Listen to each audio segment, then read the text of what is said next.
could he properly manage the game? And I think the answer is yes, more so now than it was when he had to do that in Kansas City a year ago. Right. That first preseason game, there were 3 picks, but you saw it. 2 of them were not on him at all. There Right. were, receivers going to the ground where a ball tips up, that sort of thing. So, yeah, to me, if something were to happen and Rodgers misses time, Love will be a capable quarterback. I don't think he's a star, Right. but he's a capable quarterback. So because it was funny, I saw a couple of video clips that people had put together of Aaron Rodgers in the early days. And when I saw it, it was like 5 clips, Rodgers, a couple of errant throws. One was an overthrow, one was a drop, one was an interception. As if to say, see, he was bad to begin with. I remember when Rodgers first got here, and Rodgers was, no, he wasn't Aaron Rodgers of today. He wasn't that polished, but you saw, Charles Woodson saw, others saw what he would do on a day in and day out basis and how he would just mash up the first team defense, run the scout team. You don't hear that from anybody regarding Jordan Love. You don't hear this wow factor. And it's not that I want to sit here and knock him. It's just that there is this thought that all of a sudden you got to force Jordan Love down everybody's throat because his footwork is better. I'm sorry. I don't see hype. What I see is a quarterback that's had 3 years in the system. He gets it, but the physical ability, there's a ceiling to that, and you have to accept it. Yeah. Is that a good way to put it? I think that's a real good way to put it. It's because your comparison, if you're talking third year, is Aaron Rodgers of 2007, right? That's the time spent comparison. And Rodgers is one of these guys that has tremendous athletic ability, but what's between the ears is off the charts. No matter what happens every offseason and every Tuesday on Pat McAfee, what happens for him on Sunday is something other people just don't possess. It's, if you're doing percentiles, that game intellect is like 99th percentile. Right. And it's tough because no one's going to possess that. Jordan Love doesn't. I don't think. No, I don't think so either. So when you compare the two, it looks like Love is an inferior quarterback to Aaron Rodgers. I think that's a pretty good long-term projection. But part of it is Love has good athletic ability, but just that, nobody is Rodgers between the ears. Yeah, and that's really, and the ability to go from between the ears to the shoulder that quick and make that decision, or to anticipate what it's going to be and to be able to react and throw it into a window.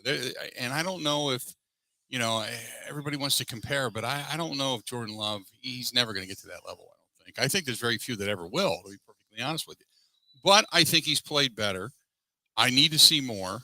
And I, I got asked today. I said, well, they said, well, what if Aaron Rodgers goes down in game 1 against the Vikings and he's done for the rest of the season? How many wins? I said 7, maybe 8 if you're lucky with that defense. I think 13 or 14 with a healthy Rodgers and a team that's relatively healthy. But otherwise, I think he's a 5-6 game difference maker. I could see that on this team. It's a situation where even now, with the receiving core in the position that it's in, you're sort of hodgepodge together this receiver group. So the dependence is way more on the running backs and more on the defense, and that would help Jordan Love if he had to take over that situation. Right. But there's a part of it. We've seen, Aaron Rodgers to Richard Rodgers in Detroit, or to Jeff Janis in a playoff game in Arizona, or those moments don't just pop up. Those are, when you talk about game difference, when you say that's a game difference, Jordan Love doesn't win those games. And that I think is where the difference comes in. He could get you close to there, but he's not going to hit Richard Rodgers with no time left. I don't think. The Matt LaFleur made the mention yesterday, starters aren't going to play, which we never really expected them to at this point. So how much do you see this offense? We saw it last year struggle against New Orleans, and the excuses have been made to say, well, we learned from our mistakes. I think last year was different because it was the return of Rodgers, the airing of the grievances. A couple of people addressed it to me that said last year wasn't a training camp. It was the welcome back ass kiss of Aaron Rodgers. It was different. So I think this year, will it be different? Yeah, but it's still an incredibly hostile environment to go into for your first game without really getting any snaps, without Devontae Adams, and you're hoping your offensive line's together. You're not quite sure what it's going to be like. Yeah, it's a tough. That first game is when you learn the most, and you have to do it with the pressure of a division game. And we've said this every year, but the Minnesota Vikings circle that home date with the Green Bay Packers as if it's a playoff game. Right. So you're going to go into something that the closest you can get to a playoff game in September, if you're the Packers, is that atmosphere, that game.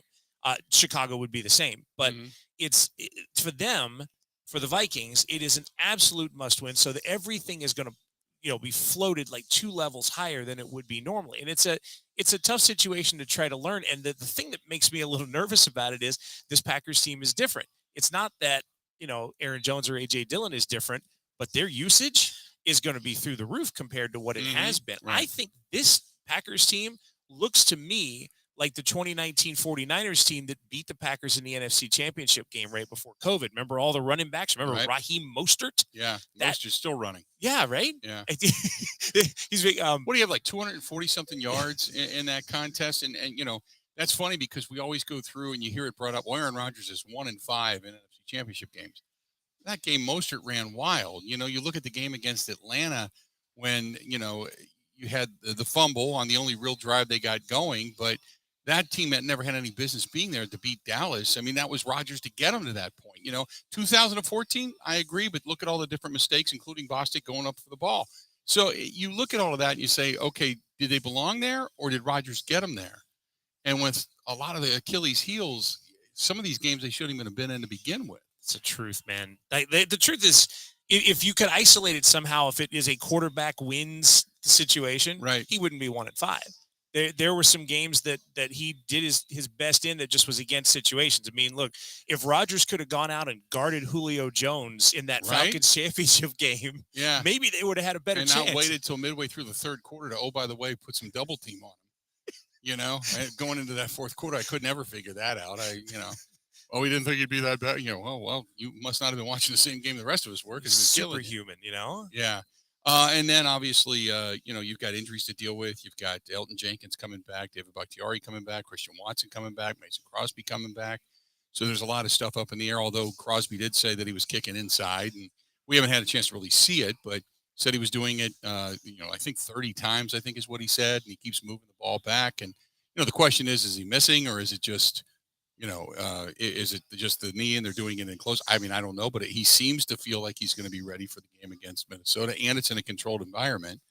But the fact that he hasn't had a chance to work with that process a lot, I guess, may end up being somewhat of an issue. But it's a little tough, right? Yeah. And I trust the fact that there was clearly a decision process here. It was, if you have the procedure on this date, you can be ready by this. I feel like there was something that went into it, a thought process that went into it. So I trust that part of it, but you never know. And he is a kicker, and it is that type of procedure, right? It's like a pitcher with something on their arm, they're throwing arm. Yeah.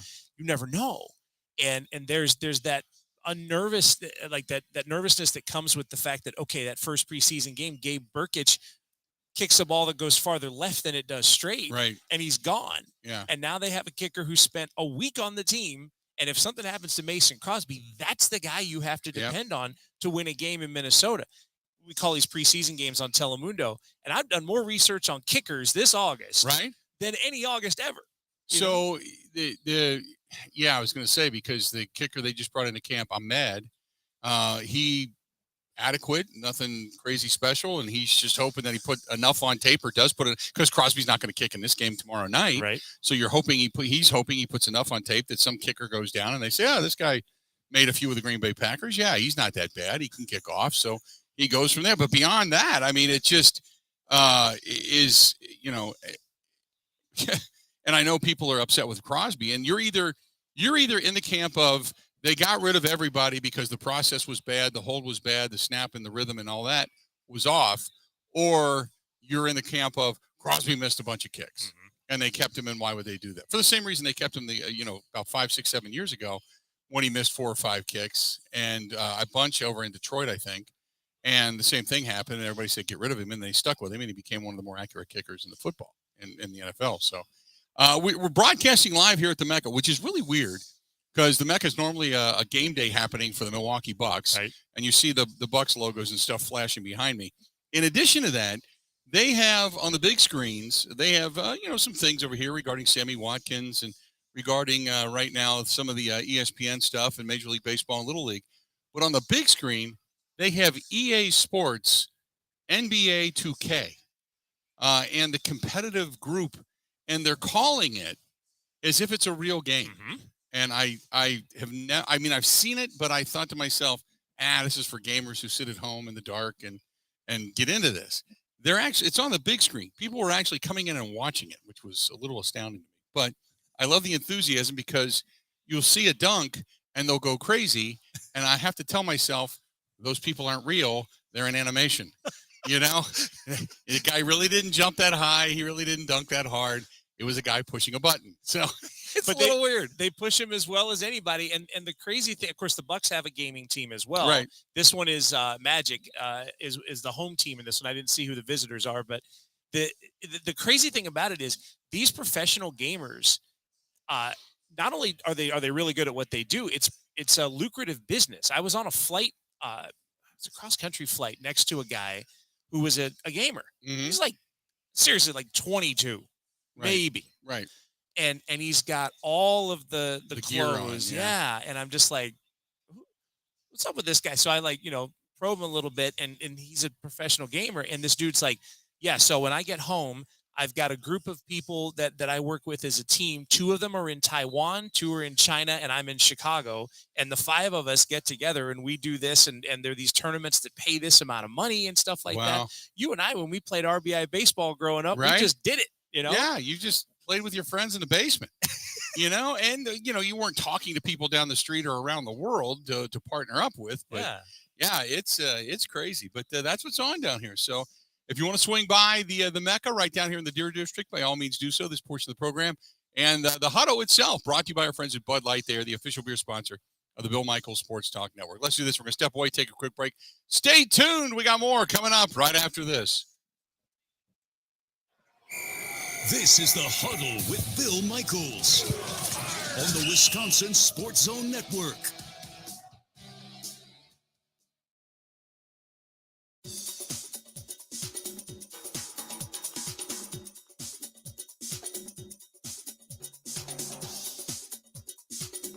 Bill Michaels will resume in 3 minutes.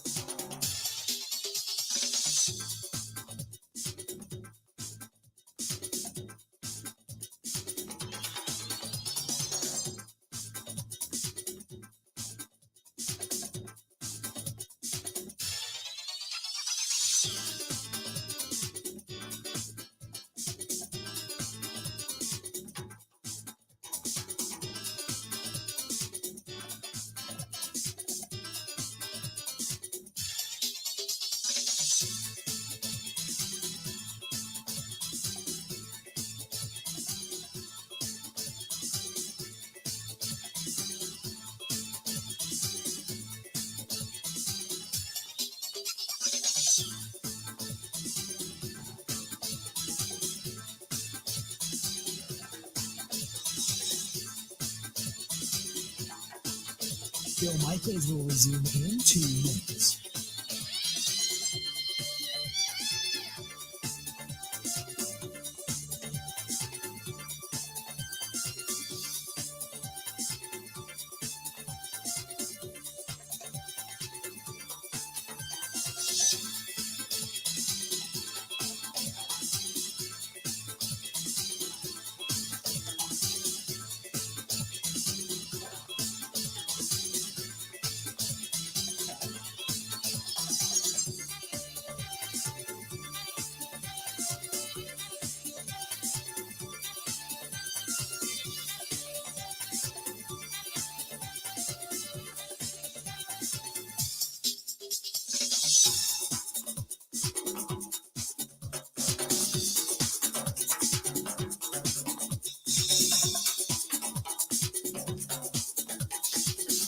Bill Michaels will resume in 1 minute.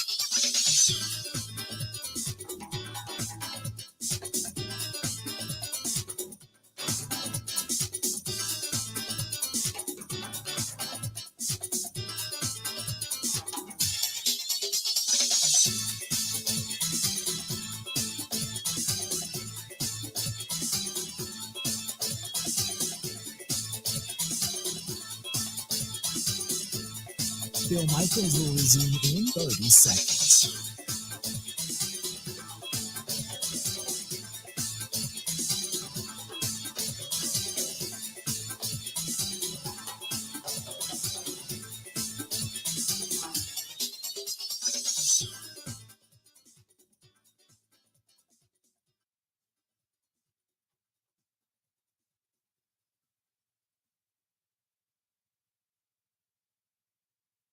You got to hit it, make it, rock it, put it in the pocket.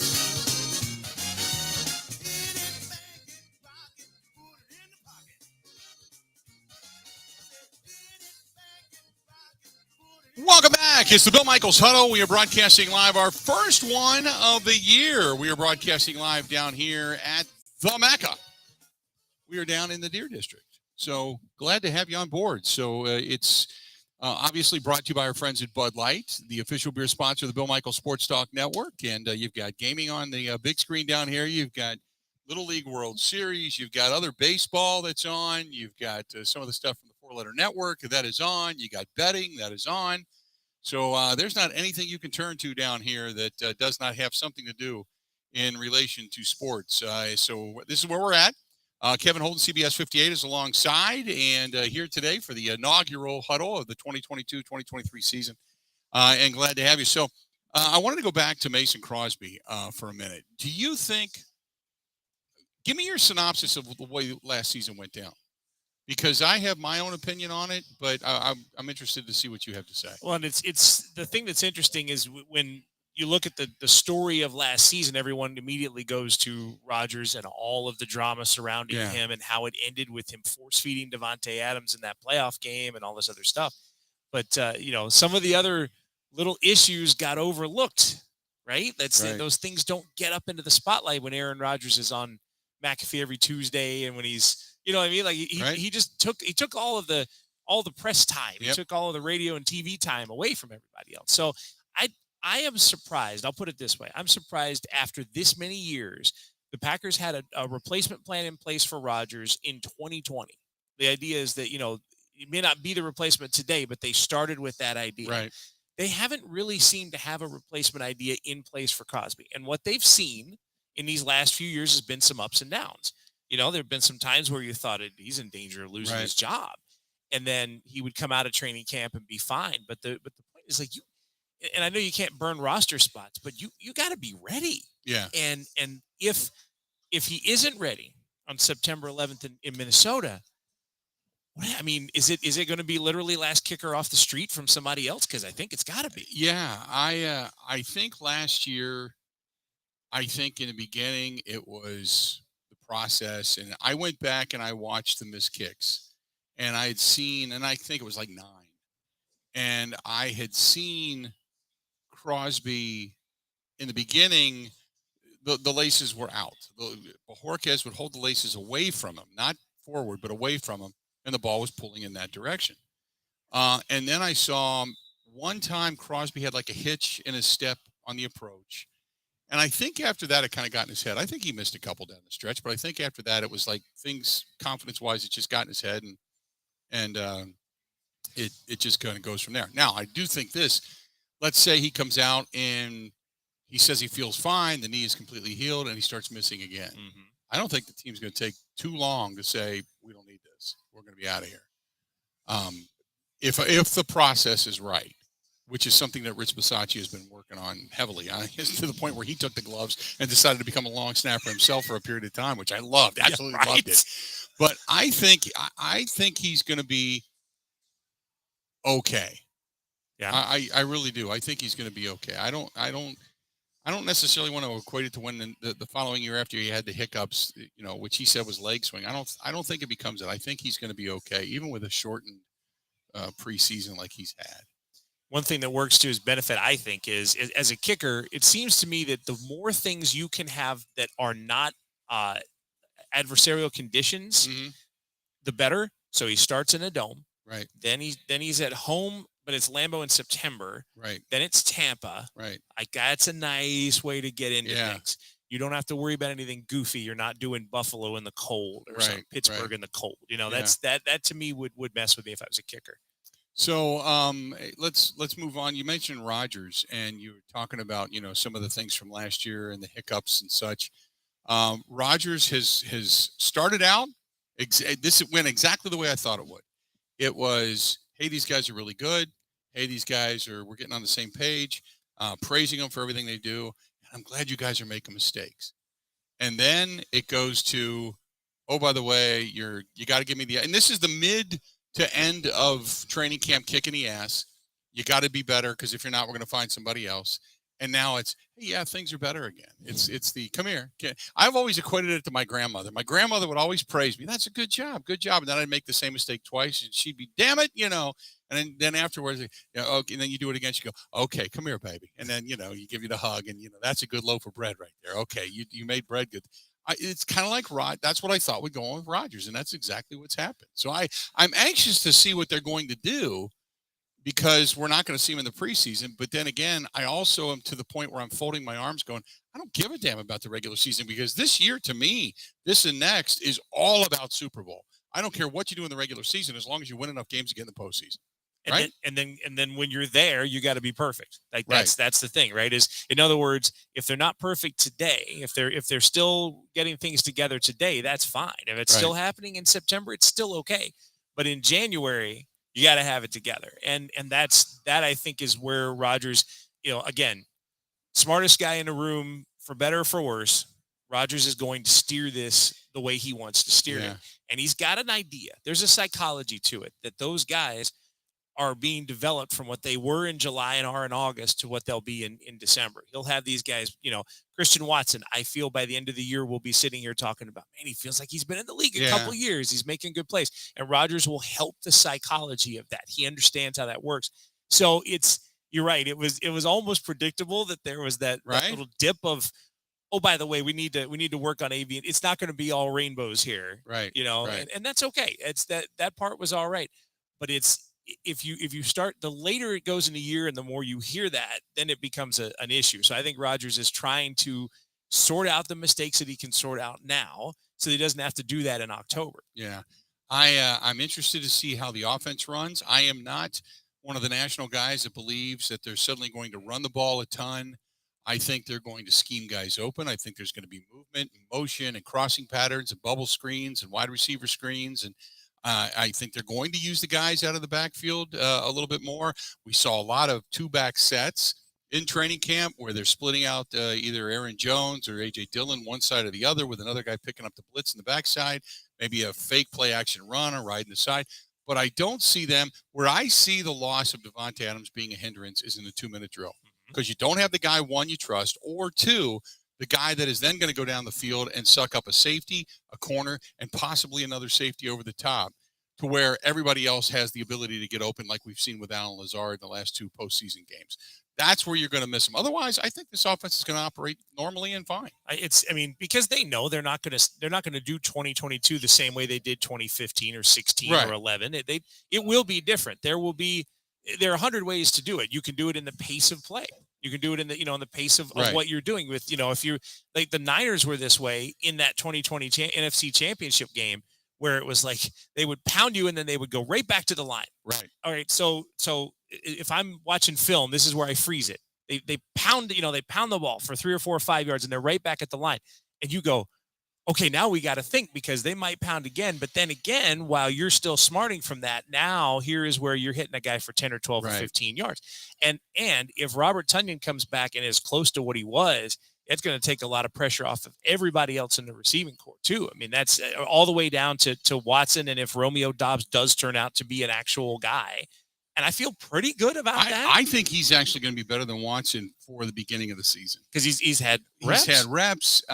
He has gotten a lot of wow plays. He's gotten heads turned. I think they're going to give him enough rope to either take it and run with it or to hang himself. One of the two. Well, you got to, right? And I said this before, because they said, well, what about the drops? I thought, this is a guy, him and Christian Watson, they're learning the routes. They're learning the route tree.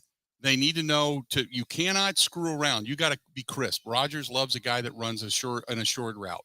So you got to be right. You got to anticipate the window. You got to be able to turn around, have the ball in your hands, all that kind of stuff. The last thing you're thinking about is actually catching the ball, because everything else is running through your head of what you're supposed to do. So I think once the athleticism takes over, they'll be fine. Yeah. It's just a matter of how many drops we see between now and then as to whether or not the trust is there. Yeah. And that trust, as you know, all these years, Rodgers either develops it or it does not develop. In other words, once he has that with 2 or 3 guys, those guys are going to be the focal points. Right. Whoever they are, they're going to be the focal points. But if that trust isn't developed, it's hard to reestablish. It's hard to pick that up 8 weeks in if you don't have it the first couple weeks of the year. Once Rodgers has his guys, he's got them. Let's do this. We're going to step away. We're going to take a quick break. When we come back, got to talk about some of the guys that have been a little bit banged up. David Bakhtiari leading that list. We are broadcasting live down here at the Mecca. We are in downtown Milwaukee in the Deer District. We are brought to you by our friends at Bud Light, the official beer sponsor of the Bill Michaels Sports Talk Network, and we are high atop. So if you come over to the Mecca, swing by and say hi. You can wave up to us for sure, or you can walk past and kind of stick your head in the booth. I feel like the Rat Pack sitting here. Like we just need Dean Martin and Joey Bishop to hang out, and we're good to go. But I feel like we're sitting in a corner booth over here, that type of thing. Come over and see Kevin Holden. How you doing? So let's do this. We're going to step away, take a quick break. We got more of the Bill Michaels Huddle coming up next. This is the Huddle with Bill Michaels on the Wisconsin Sports Zone Network.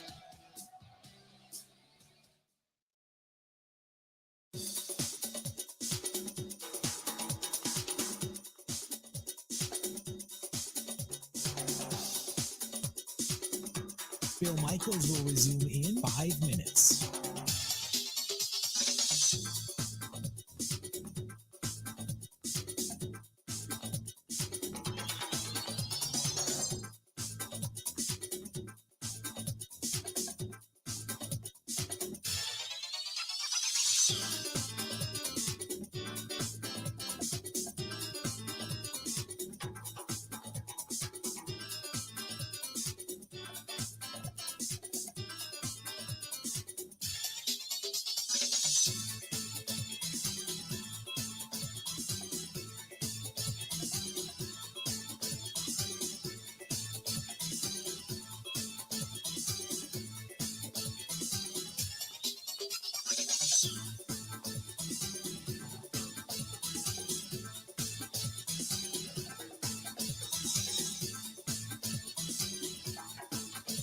Bill Michaels will resume in 4 minutes.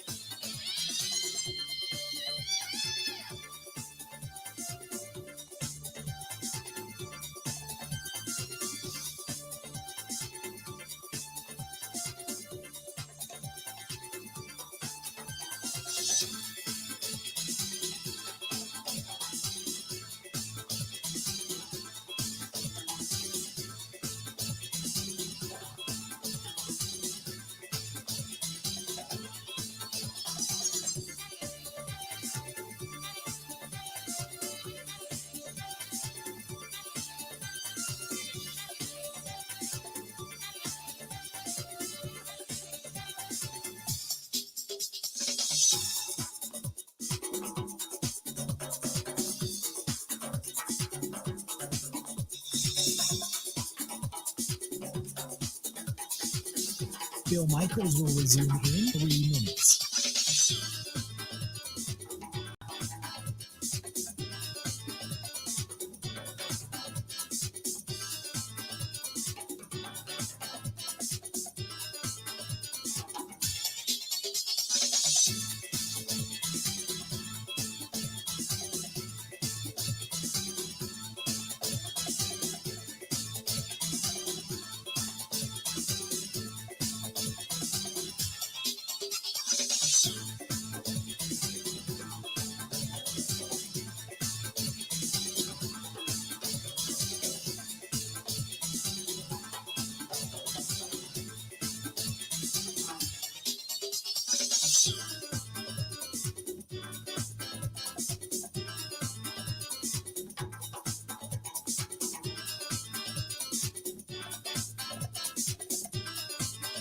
Bill Michaels will resume in 2 minutes.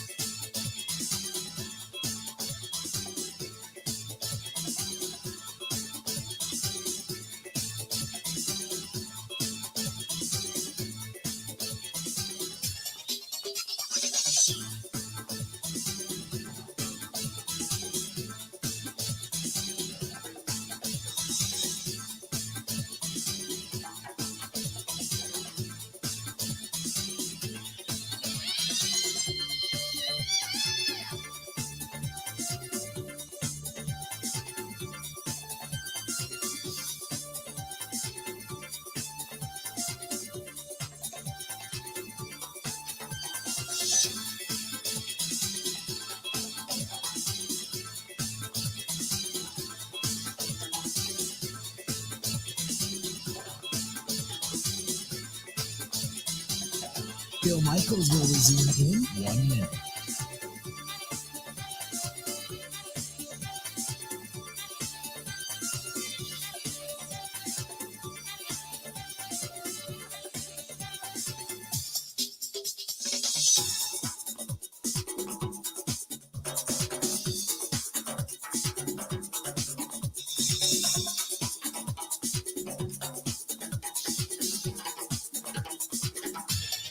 Bill Michaels will resume in 30 seconds.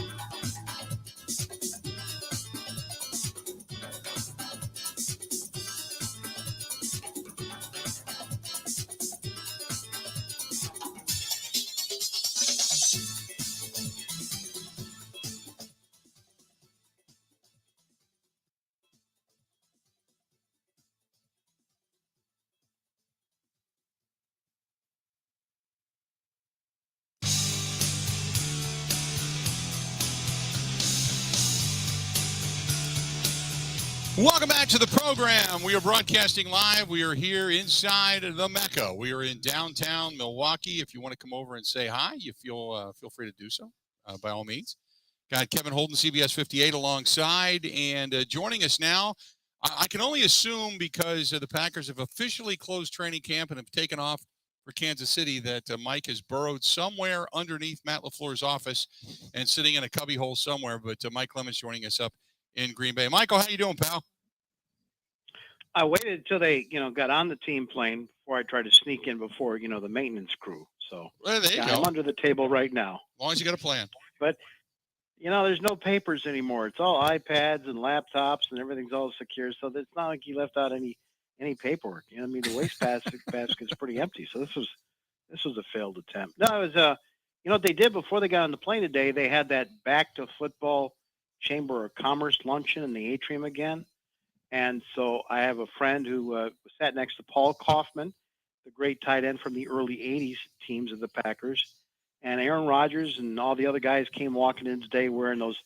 I don't know why it's always, like cowboy or rodeo kinds of clothes that they wear. Mm-hmm. He wears these Canadian cowboy stuff. But one kind of surprise was Matt Flynn was there today. Okay. Hanging out with Rodgers as they put on their little fashion show. So, and Aaron Jones got a big piece of hardware for all the work that he does in the community. So then the Packers got on the plane and headed down to Kansas City. And of course, everybody in Kansas City mourning the passing of Lenny Dawson, the great quarterback who was there for those Chiefs with Hank Stram, that lost Super Bowl I, but then came back and beat the Vikings in Super Bowl IV. And then, was a broadcaster doing the Chiefs games for 30, 40 years. I know Wayne Larrivee worked with him for a few years before Wayne went to the Bears and then the Packers. So that's, how ironic, right? Just before a Packers-Chiefs game, the passing of Lenny Dawson at the age of 87. Yeah, I'm sure they'll have a little bit of a tribute to him, either on the broadcast or I'm sure in the stadium coming up tomorrow night, you would assume, right? Well, no, it's guaranteed. They were already talking about it. Okay. So, Mike, we were sitting here, Kevin and I, talking about this tomorrow night. Obviously, the outlook on the season. We have not seen final cuts, but you kind of can pen in who is going to be here and then maybe flip a coin on a few positions to say who will not be on this team. But tomorrow night, as some of these guys are trying to hang on to a position on the roster, what are you specifically looking for? Let's start with this offensive line story. Well, let's go with running backs, because I was listening on the show today. You played some of those interviews with Goodson and Patrick, Goodson, and Patrick Taylor.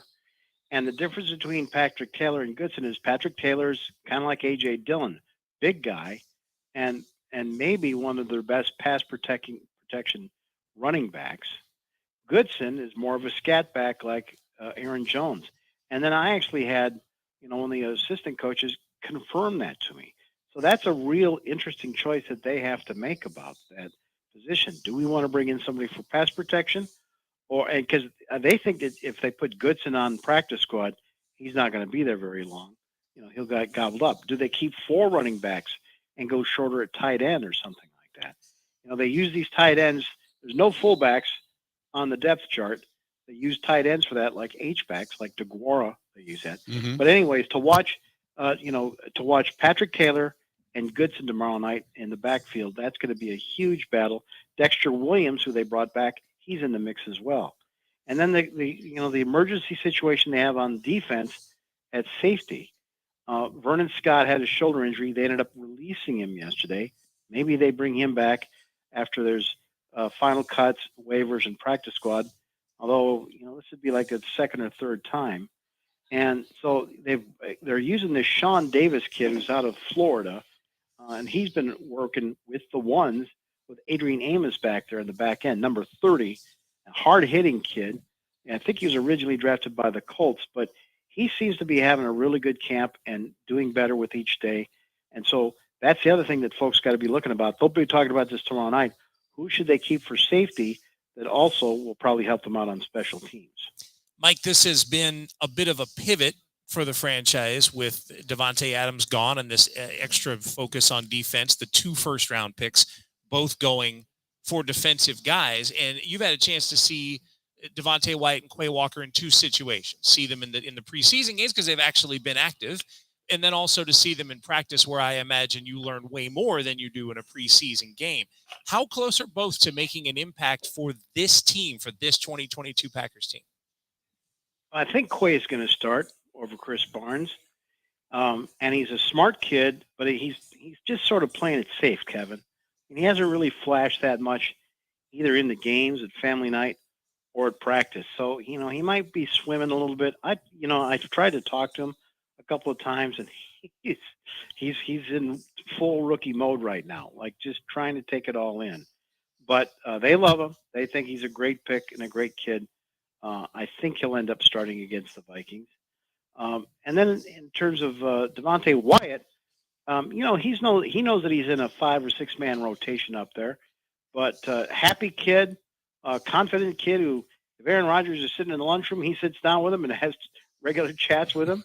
He's a funny kid. He can lighten up the room a little bit, and he's so quick. That's when he looks like, it's like you turn around and say, wow, was that Kenny Clark or was it? Oh, no, that's the rookie. He's back there in the backfield sometimes almost as fast as Rashawn Gary. So, that's a positive for them. Mike, you mentioned life without Devontae. So you got Lazard, Watkins, Randall Cobb, Amari Rodgers, Doubs, and Watson are going to be there. Do they keep 6? Do they keep 7? Is Juwan Winfrey on this squad and they hope to float Torrey over to the practice squad? Or how do you see that breaking down? Right now, I think the second best athlete out there is Dobbs. I think it's like Lazard and Dobbs.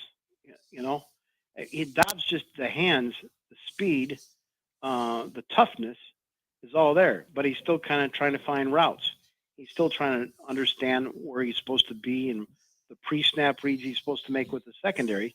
So that drops him down to about 5th or 6th right away. But he's just and then they put him back there as the first guy for kickoff returns. So that's interesting.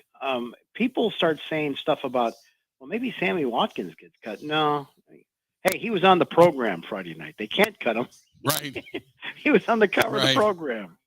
No, it's still going to be, and the thing is, Sammy Watkins starts out camp with the hamstring, and then he finally gets into the swing of things, and then Randall Cobb leaves with a foot injury. So it wasn't until like Sunday, and then yesterday's practice in pads where they were really going at it, or actually Monday's practice, where we actually got to see Cobb, Lazard, and Watkins on the field working together.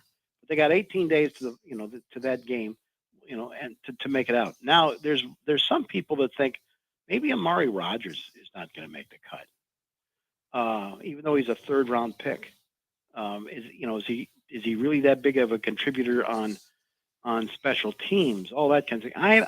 I don't think so. I think that he might be the last guy, the 5th or 6th guy. Christian Watson looks great, even though he's only actually been out there 3 days or so.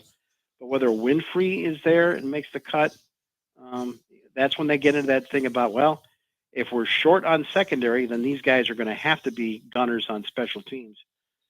So that's where it looks at right now at wide receiver. But it actually looks like a pretty good problem to have right now.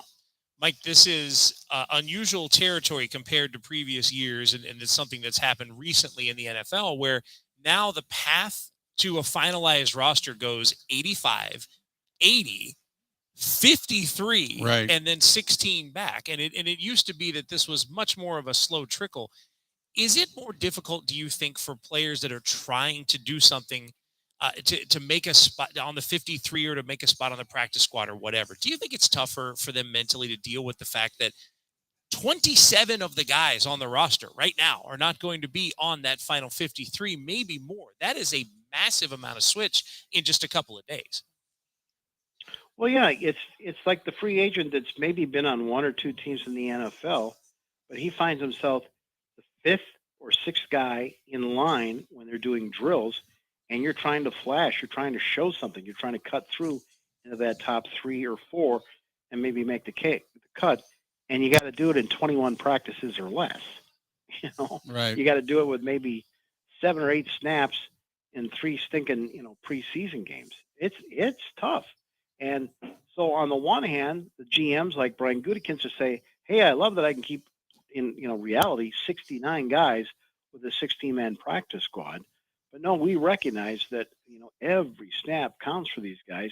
And I think it's also a theory about this not using any of your starters. When you take 30 of the guys are going to be on the team, not only start, but veterans you're going to keep, that gives you more snaps in these games for those third and fourth string guys to get some experience and to get some tape on them.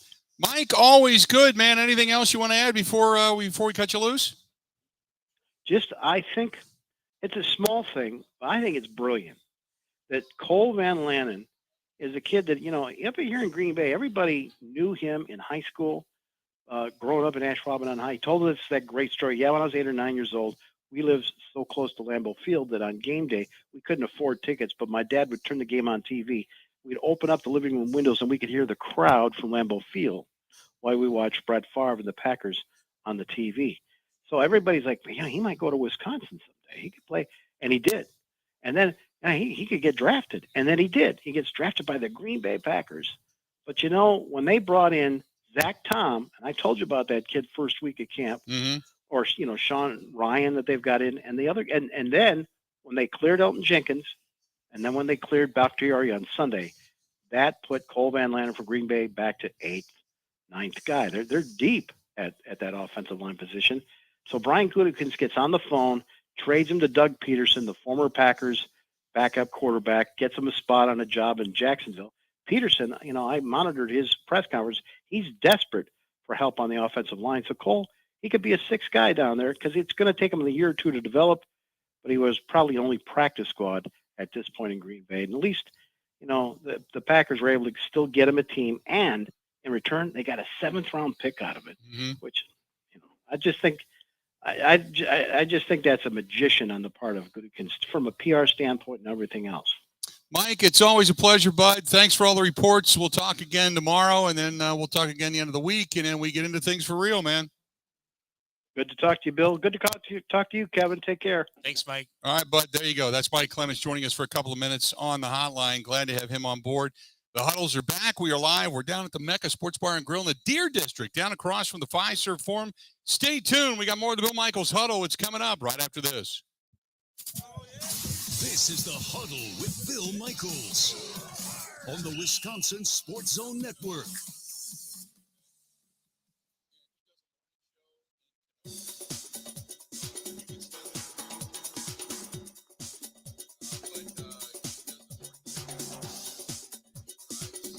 Bill Michaels will resume in 3 minutes.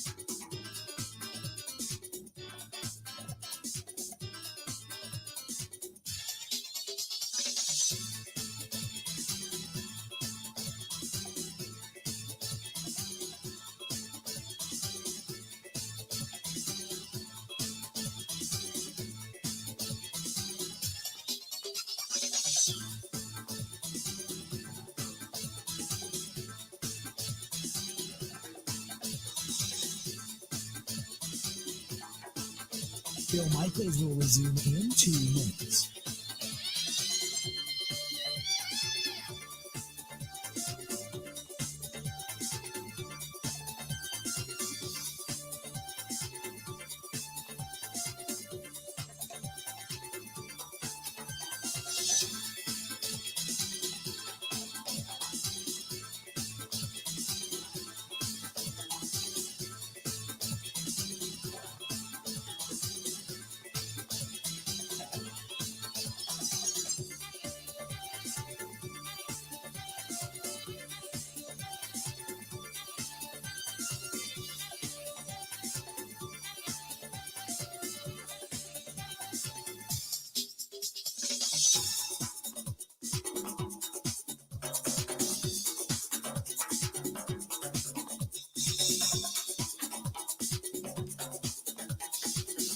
Bill Michaels will resume in 1 minute.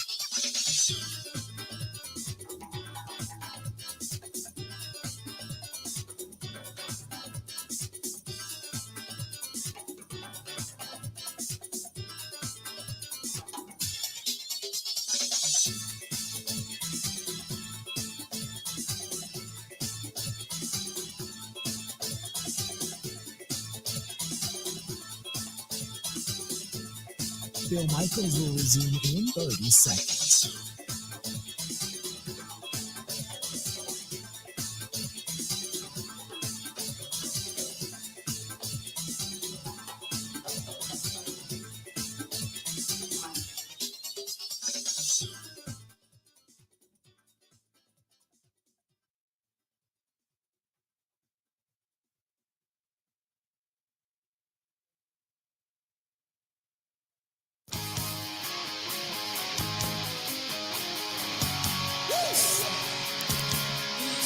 Welcome back. We are glad you're with us. We are broadcasting live. We are at the MECCA in the Deer District, crossing the Fiserv Forum, the home of your Milwaukee Bucks. As the Bucks not in camp yet, and obviously Giannis made news when he said, "Oh, maybe one day I'll play for the Bulls," which I think he was just talking to a Chicago station, so he was being kind at that point. I don't think unless he falters so incredibly bad and the team is so incredibly bad that he wants to leave or they want him out, I don't think he ever leaves. But we can hope. Kevin Holden, CBS 58, alongside. I don't want to get too deep into the basketball side of things, but boy, I tell you what, this year, it was a shame they lost, but we're sitting in this place that you couldn't breathe.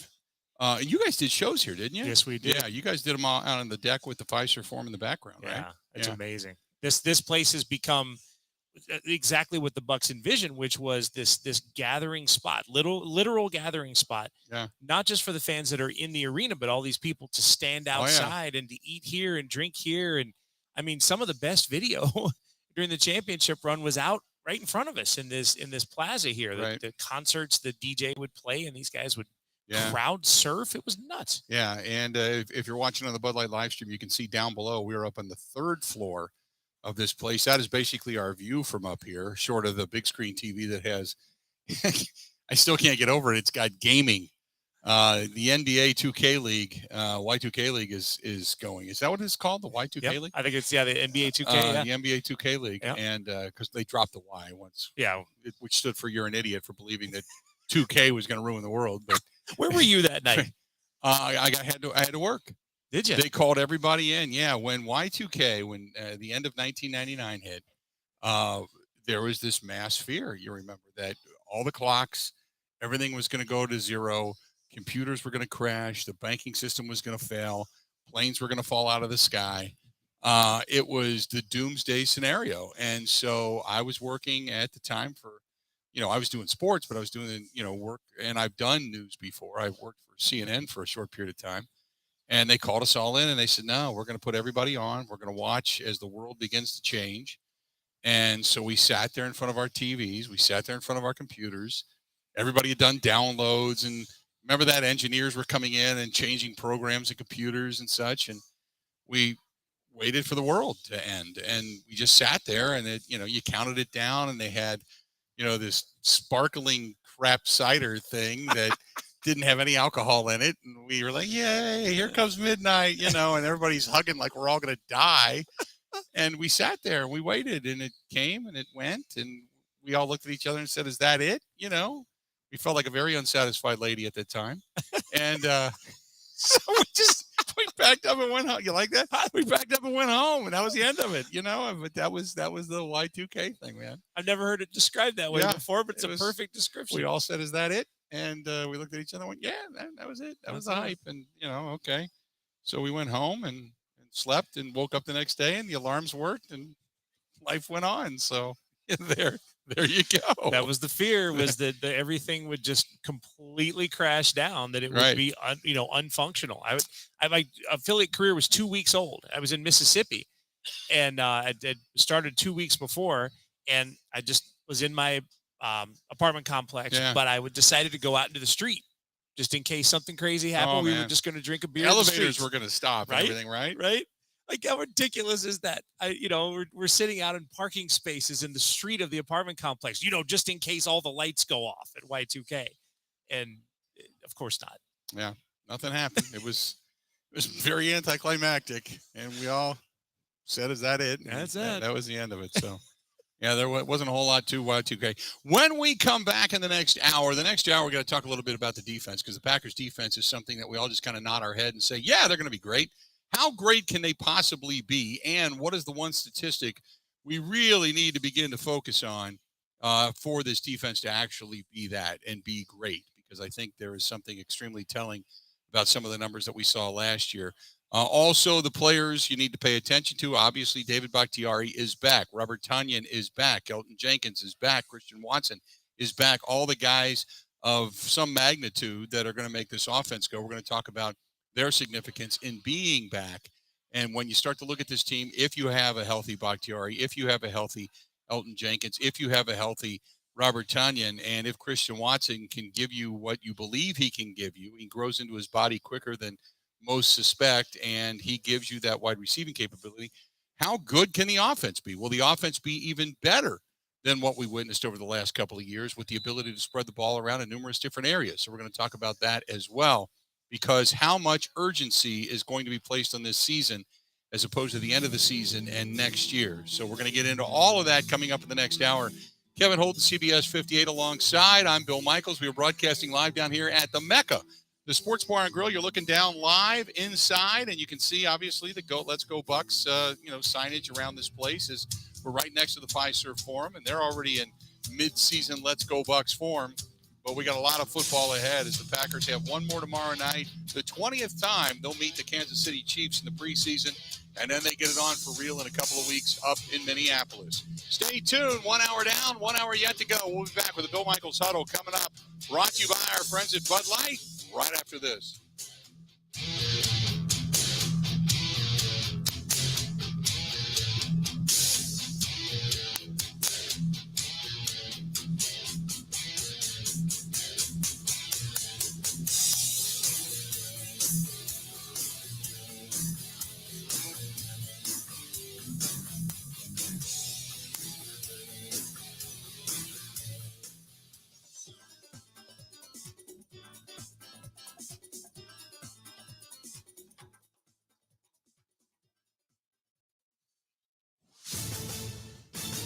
This is a Wisconsin Sports Zone update. Well, the Packers making their way to Kansas City today. It's where they'll close out the preseason tomorrow night against the Chiefs. Aaron Rodgers, Jair Alexander, and the rest of the Packers stars will not be playing. That was the word from Coach Matt LaFleur yesterday. He said the risk versus reward not worth it. One guy that might go is Christian Watson, the second-round pick, missed the first 2 games as he returned from off-season knee surgery.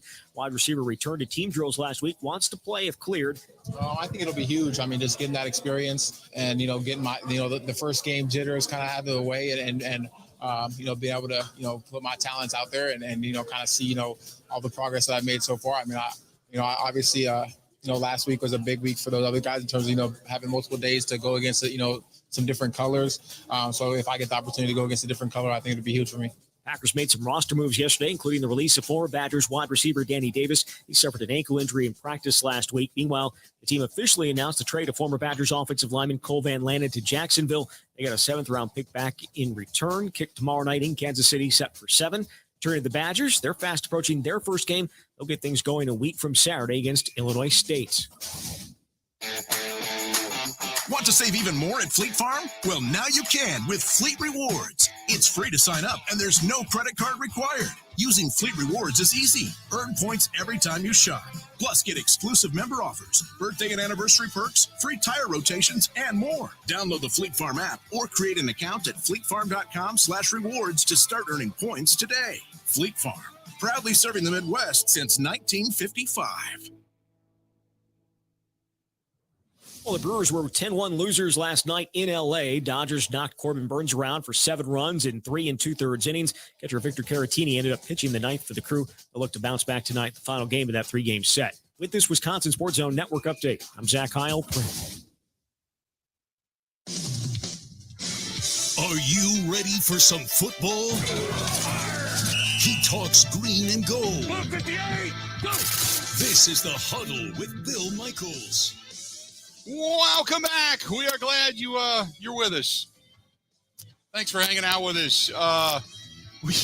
We went from the Packers to Clemens in a bunker to Y2K in the first hour of the program. You don't get better than that on the inaugural sailing of the show. So we are brought to you by our friends at Bud Light, the official beer sponsor of the Bill Michaels Sports Talk Network. We are again live down here at the MECCA, the sports complex, the sports bar and grill, right in front of the Fiserv Forum. And we are up on the 3rd floor. So for those of you watching on the Bud Light live stream, you are looking down from our vantage point, basically, and the few people that are downstairs and enjoying some of the Y2K. It's not Y2K, the 2K, the NBA 2K. Yeah. That is the gaming that is actually on the big screen. You've got, an NBA TV. You've got right now over on Bally's, you've got Big Ten television. You got the Little League World Series. You got MLB Tonight. You've got all kinds of stuff watching down here. But we are upstairs, myself, Kevin Holden, the other voice that you hear from CBS 58. We are upstairs and hanging out and enjoying the scenery and obviously this first inaugural day as the Packers play tomorrow night in the final preseason game. So we have not talked about the injuries and the guys that are coming back, and I want to get into this. We talked a little bit about Mason Crosby, so we'll set him to the side. Right. What do you think, or maybe I should say, how long do you think it'll take Bakhtiari, if at all, to be Bakhtiari? Boy, that's the main question. That's the right. What with inflation, is that the $300,000 question? Because I'll say this: if they have a healthy Jenkins, a healthy Bakhtiari, Josh Myers, Runyon, Royce Newman, if they have that offensive line in the postseason, regardless of special teams, they win that game. Yep, in my opinion. I agree with that. Because even after A.J. Dillon went down, they didn't have much. They didn't have that ability to really move the football. And I think and part of it was due in part because Rodgers was under all kinds of pressure. So I think if they have this starting offensive line, that they win that game and they find themselves in an NFC Championship game. And I think maybe that outcome is a little bit different. Yeah, could see that. That line is that much of a difference maker. And Bakhtiari is that much of a difference maker, which is why the Packers are giving him, in terms of time, in terms of patience, I mean, he's going to get all the time that they possibly can give him, all of the opportunity that they could possibly give him. I just don't know if we see that Bakhtiari for a while, because of the long layover. The injury is bad. The layover, the time without playing is worse, because it went through a whole season where he played one game and he wasn't comfortable in that one game, clearly. And now it's a whole other season. He played that game because Rodgers wanted him to play that game and thought he needed him. Right. And so now we're talking almost 2 years. Right. Like, that's significant. So I think before he, reaches that elite level along the offensive line, I think you may be talking half a season. Like, it's going to be significant.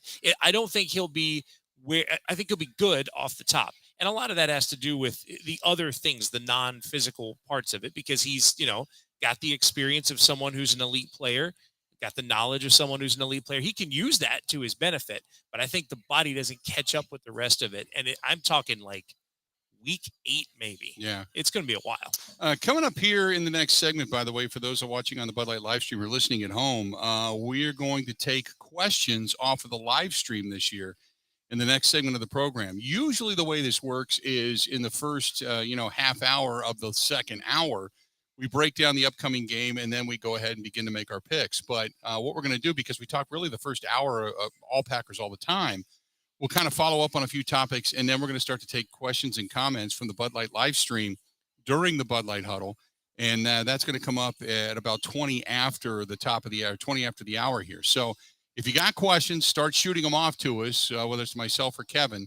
And those watching on the live stream can see your questions as well. We'll try to get to as many of them as we possibly can, questions and comments. And then obviously we go in to make our picks. Tonight, no picks because who really cares about preseason? We'll just kind of continue where we left off. But I just wanted to let you know our new kind of email segment, so to speak, is going to come off of the live stream. So if you got one, fire it over. So you got Elton Jenkins, who came back ahead of schedule. Bakhtiari is coming back, and he's at least right now playing. I don't know how else to put it. And then you've got Robert Tonyan.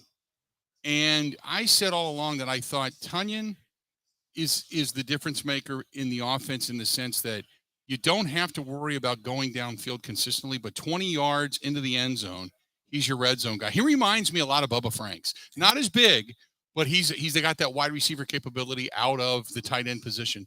He becomes hands in the end zone, which is a guy you didn't have to account for a lot of the season last year either. I think he makes a difference in the fact of not racking up the yards, but possibly scoring this year. Maybe 8 touchdowns. Yeah, 8 touchdowns would be great for this offense. Yeah. I mean, the thing about that is it would take so much pressure off from trying to make sure you have a receiver who can do this. You know, Davante Adams was probably the best chain mover right now in the league, and you don't have that guy anymore. So someone has got to be able to get you, 1, down the field, but 2, when you're in a red zone, to get you in the end zone. Because you know, some defenses will bow up against a Dylan and an Aaron Jones. It may be tough to get those rushing scores as you get close. So to have Tonyan as that option would be great. If he is an 8 touchdown guy, it benefits literally everyone else in the receiving corps. It benefits all the way down. Lazard, a little less pressure. Watkins certainly has less pressure. Right. These young guys have way less pressure. It takes pressure off of everybody. I mean, obviously you mentioned the young guys. Watkins doesn't have to worry, especially if Tonyan can do it in the seam over the middle, because then the guys can stay on the outside. It takes pressure, all kinds of pressure, off of the running backs, who I look for increased productivity. And we know Aaron Jones has become a really good receiver out of the backfield. A.J. Dillon's gotten better over the last season coming out of the backfield, but he's a blocker as well. But, man, if Tonyan can come back and give him anything, and then you throw into the mix Josiah DeGuara, and whether or not he's running a fullback, he's running a tight end, they've split him out. There's so many places he can go. You know, there's so many guys that if you're just as a Swiss Army knife, you have to account for. It makes this defense, or it makes this offense flow so much better. And defensively speaking, you may not have the dynamicness of a Davante Adams, but you have to account for everyone. And it goes back to the mentality of Aaron Rodgers, knowing where the mismatch is. And that's interesting, because if you take the team that played against the 49ers in the playoffs in January, that lost a playoff game, the first criticism was how dependent they were on Davante Adams, how Rodgers seemed just locked into Davante Adams and nothing else. Right. And all of a sudden, this team is, partially by force, but partially by choice, the complete opposite team. Lots of options, and a quarterback who can use his mind and his superior mental skills to parse out what's there and what's available to these guys. It is, offensively, at least in terms of a game plan, it is literally going to be the opposite of what it was. Yeah. A complete 180 from what it was. Then you look at, we talked about Crosby, but now Christian Watson coming back. How much do you think the knee issue, which we'll say because he had a minor scope, how much do you think that has set his growth back? It's difficult this time of year. Like, if you ask me that question at a different time of year, I think I say, it's fine. But you learn, especially the way it works these days, the Packers don't show much of anything in a preseason game, and they don't show us much in a practice. They open the window just a little, let you peek in. Oh, look, it's a practice. Okay, window shut. So it's clear that the development of a team is happening on the practice fields, and it's happening in this little 4 or 5 week window. So anything in there, any practice in there that you are at less than 100%, you're a little bit behind in the development. It's the exact reason why even Christian Watson, who's going to get that first taste here in the preseason, it could be at a disadvantage, because he is behind when it comes to this sort of thing. So yeah, to answer your question, it is significant, because I think in terms of growth, in terms of development, this month is the most important month of the year. One guy I've not talked about, and I mentioned this earlier today, but Caleb Jones, I feel he's going to make the team. Do you remember, and I equate him to Phil Lodeholt. Oh, wow. Of the Vikings. He was 6'7", 6'8", 6'10" in cleats and a helmet. He had an ass like a donkey. It was just this massive growth of leverage he had. He was upper body strength phenomenal. I look at Caleb Jones and say, because I made the comment, I tweeted out the other night just before I got out of the press box. I said, he needs like a rope, a goat, and a Sherpa to put his helmet on, because to climb up that high to get over that. The dude's a mountain.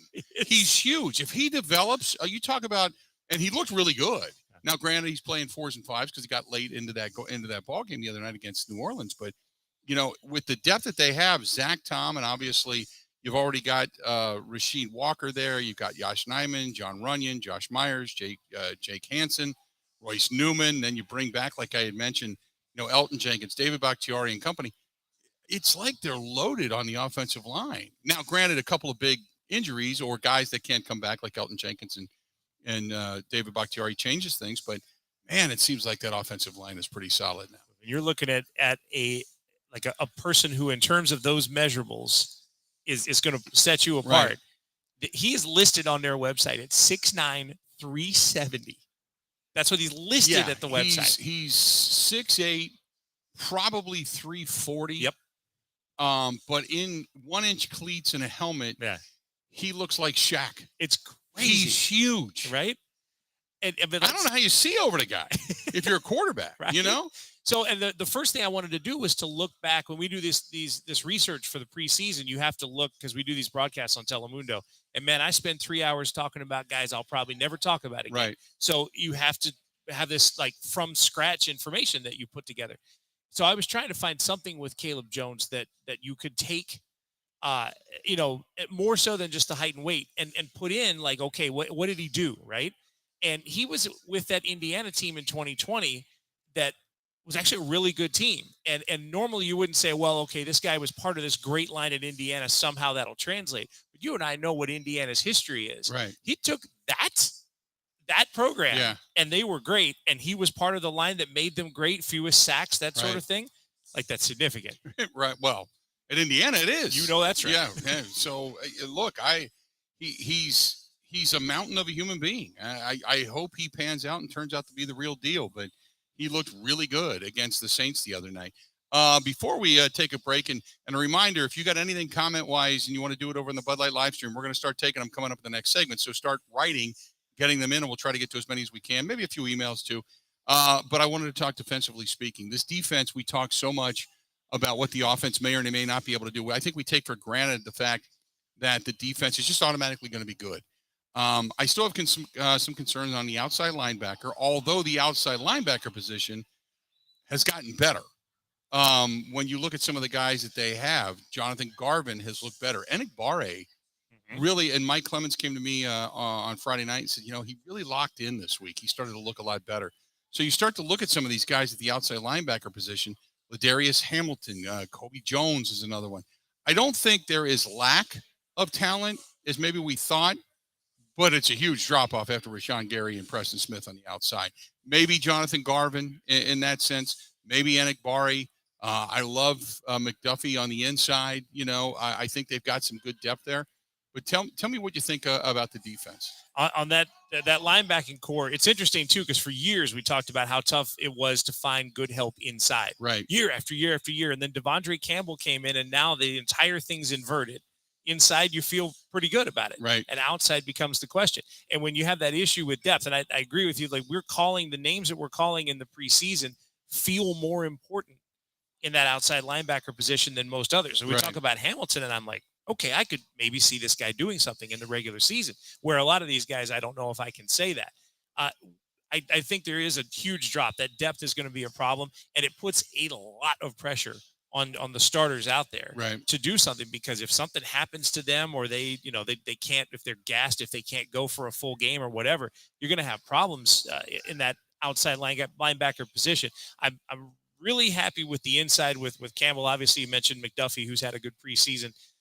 in all the years that we talked about the secondary and how. Do you remember the year that Ladarius Gunter was the star of life in preseason? Right. And it was because Ladarius Gunter had some talent at a position where they had Brad Jones.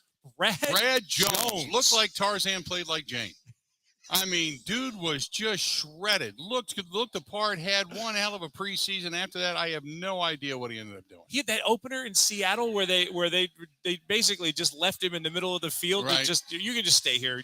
Don't take the plane back. You're fine. Yeah, don't do anything. So the fact that we've gone from those days defensively to a group that with Jair, with Adrian Amos, with these other guys in the secondary, is so deep and so talented that when you're looking for faults, you have to start looking up because there are no faults in that secondary. That's a great secondary. Let's do this. We're going to step away, take a quick break. When we come back, we'll start to get some of your questions and comments off the Bud Light live stream. If you're following us, you can do it over on the Facebook fan page. You can also track us down. Go to YouTube. Go to youtube.com/Bill Michaels Show. You can find us over there as well. You can watch us on Twitch TV. You can follow the link over on Twitter. So many different platforms to watch the program. Thanks to everybody that's watching it on the stream as we speak. Stay tuned. We got a lot more of the Bill Michaels Huddle. Your questions and comments in this next segment upcoming right after this. This is the Huddle with Bill Michaels on the Wisconsin Sports Zone Network.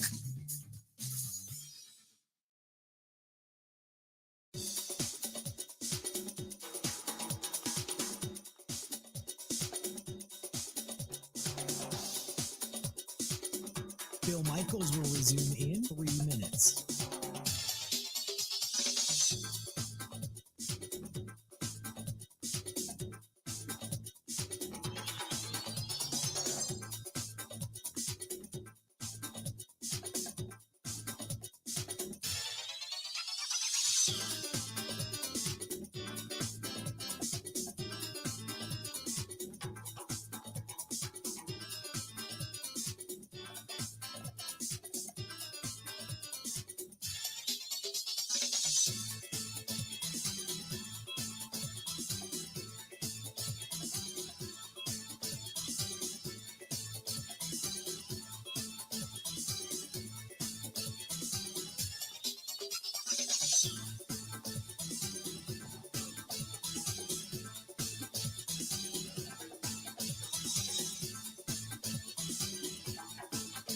Bill Michaels will resume in 2 minutes.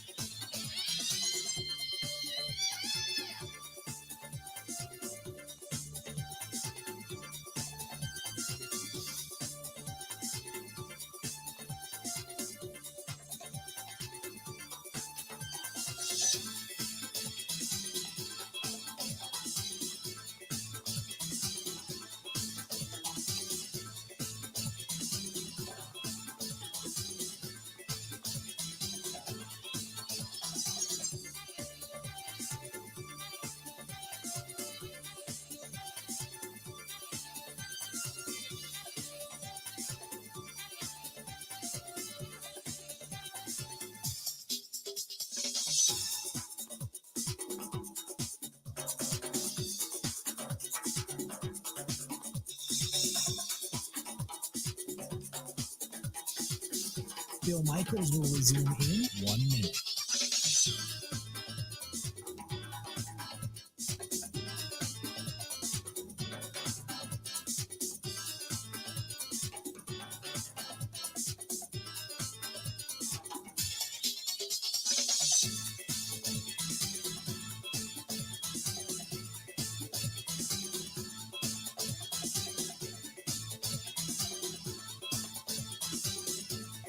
Bill Michaels will resume in 30 seconds.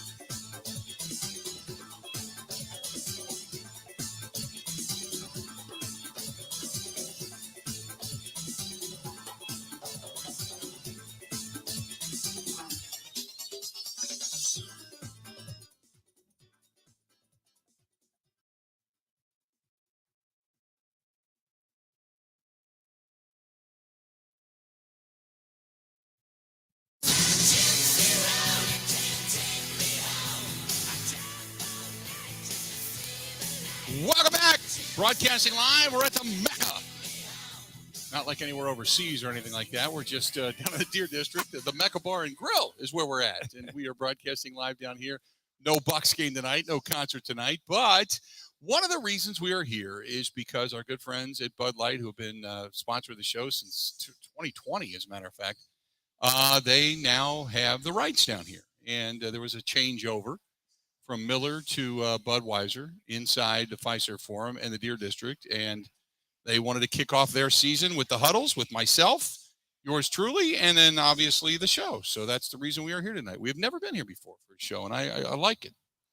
I think it's really a cool place and maybe underutilized tonight. Yeah. for lack of a better term. It's not a huge amount of crowd. But let's do this. Let's get to, the number one guy. So he says, I'm going to tell you who wrote it after I read it. Okay. Do you guys think one less preseason game this year hurts the evaluation process? I feel like there are some great position battles right now for bubble guys. There is no PS, why aren't you two big asses in the gym? But it comes from our buddy Drew Burgoyne. Oh, it's Burgoyne. Drew Burgoyne. And Drew, by the way, is my guy because I was turning to him the other day. I said I need for the motorcycle ride coming up on the Sunday, September 4th, I need a good forecast. And so the pre-forecast for that right now is 75 and partly cloudy, mostly sunny. So I'm going to stick with that and make sure Drew keeps it. So do we feel like the evaluation process is diminished because there are not 4 preseason games? I don't think so in the way they do it now. In other words, there's really 2 adjustments that have been made. One has to do with the way rosters are utilized, the way they're cut, the fact that there's 80 people on the roster going into the final preseason game, and then it goes to 53. I'm at the stage where I think the percent might be 90 now of the percent of what is learned on a practice field. They learn some things on the practice field and a few things in a preseason game, but man, they don't put anything. No. Ian Book played an entire preseason game against the Packers this year. Right. Like, it's crazy. I'll say this, taking it one step further, the fact that starters don't play, it's all backups and guys trying to make the team. If you can't reevaluate a guy in 3 games, plus all what Mike said, the 21 practices, and you're bringing teams in now, a lot of places are doing this. A lot of teams are doing this. They're doing these multiple scrimmages against, an opponent in their training camp. I don't know what else you would need. I don't know if you need that extra week in evaluation process. I think there's an injury risk, and no matter who the player is, if you have some idea for him, then the risk of injury is a bad thing. By the way, I didn't want to mention it, but we've got a little issue with Burgoyne right now. What's going on with Drew? I don't know if you For those that don't know, Drew is the meteorologist over at CBS 58. Right. And the literal gym rat, like I was in there with him today, and he was going nuts. There's an ego issue with Drew right now. There's a video of him making with this, is it liquid nitrogen? Is that what it is, where he's blowing crap up? Yeah, and he comes up and this like rocket shoots out of his hand at like 100 miles an hour. He put it on Instagram, and it has 22 million views. 22 million. Really? And I've seen it everywhere. Right. It literally, like, even if you're on some other platform like Facebook, it'll pop up, right? It's popped up numerous times. Yes. So the problem is everybody on there, basically their comments go 2 ways. Someone either says, oh, wow, that dude looks like Steve Kerr, which he kind of does, or, wow, that's a really cool thing. So yeah, he's a social media superstar, and you know how it is dealing with social media superstars. He is, he's done a few things, and I've seen him, do many of things, but he does one where he's blowing up stuff in front of a class in a garbage can and such. He reminds me of Bill Nye, the Science Guy. That's the other one he gets. Yeah. Yeah. That with the coat. Yep. So I see that. Obviously, there's him at State Fair. But if you haven't seen this already, the one where he slams the bucket into the other bucket in the classroom, I got to retweet this. That one's pretty cool. And he's got it to AC/DC's Thunderstruck. Yeah. Well, that's the thing. Now that he's got one viral video, he's trying to do it again. Oh, yeah. He's trying to make magic. It's a little farther. It's a little older, so you have to go to the other side to get it. Oh, to the okay. Yeah. So you're good. Because I know he does one where he's got.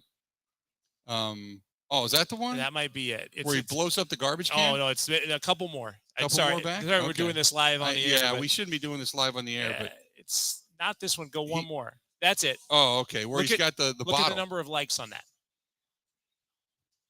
700,000 likes. Wow. That's crazy. Like the entire Eastern Seaboard has watched this. That's amazing. That's it. It's a I love the 5-second fact that video. he just yells, "It's science." It's science. It's science. It's he's Your crazy. meteorologist blows things up. He's aiming for the sun. Hey, That's what he's trying to do. He's trying to create his own weather. So we get it. So Drew, Anyway. I appreciate it. Carl says Randall Cobb needs to prove something this season, lead, inspire, or get out of the way and go home and retire. Okay. I mean, I think he's leading. yeah. I think he's leading. What I need to see out of Randall Cobb is, and Aaron Rodgers alluded to this the other day.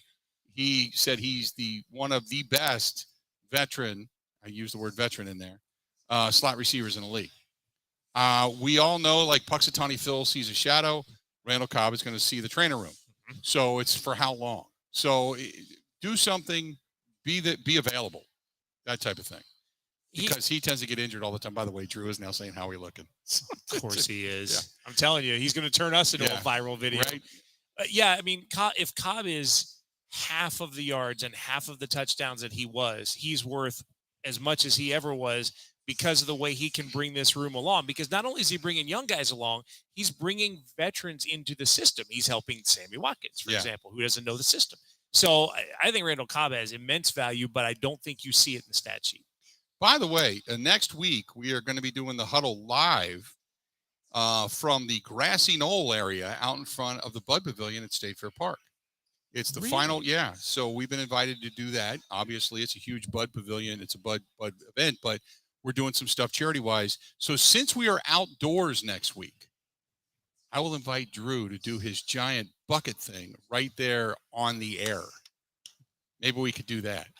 Yeah, we would bring a crowd for that. He's and obviously you have to pamper him now. He's a big social media star. Yeah, he requires nothing but I think Fiji water backstage in the green room now and stuff like green that. Green M&Ms. This one's from Carl who says, huge growth year talent every year for Rashawn Gary. Can he or will he get even better this season? If you've been listening, Mike Clemens said Rashawn Gary has gotten quicker. He's actually quicker, and he's getting into the backfield quicker than he ever has, and worked on his footwork and worked on some moves this offseason.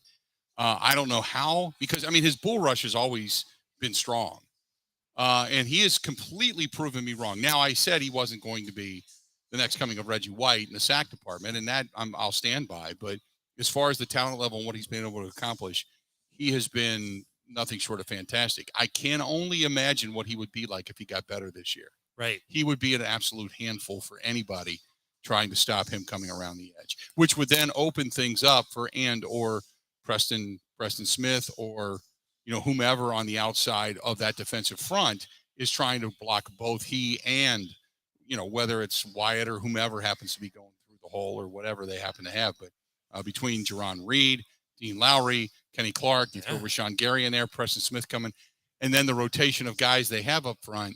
I can only imagine how good that defensive front is going to be. It reminds me a lot when they won, and I hate to say this because they won the Super Bowl, but when they won the Super Bowl with Ryan Pickett, B.J. Raji, Cullen Jenkins, they called Howard Green. He was in a car heading to New Orleans back home, getting cut by the Jets.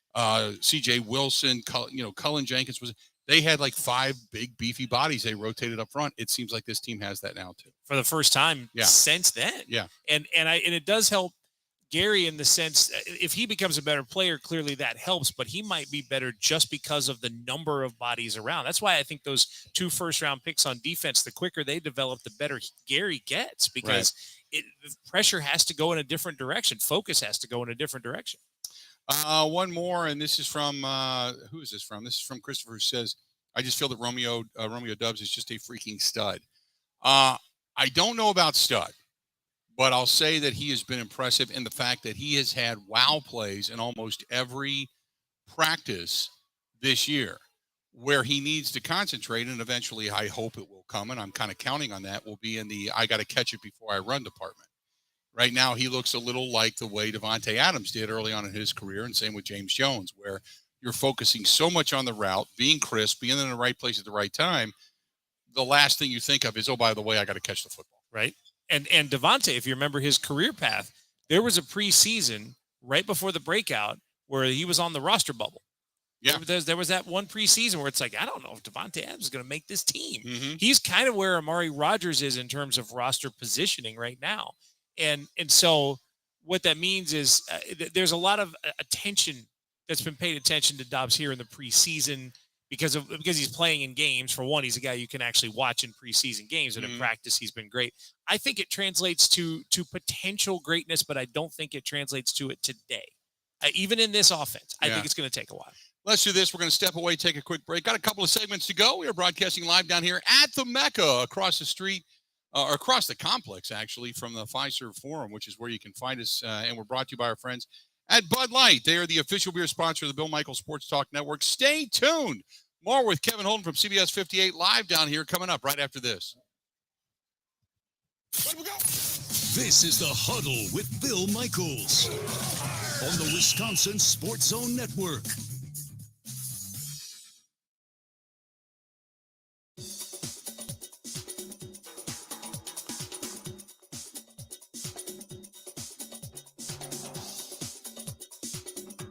Bill Michaels will resume in 5 minutes.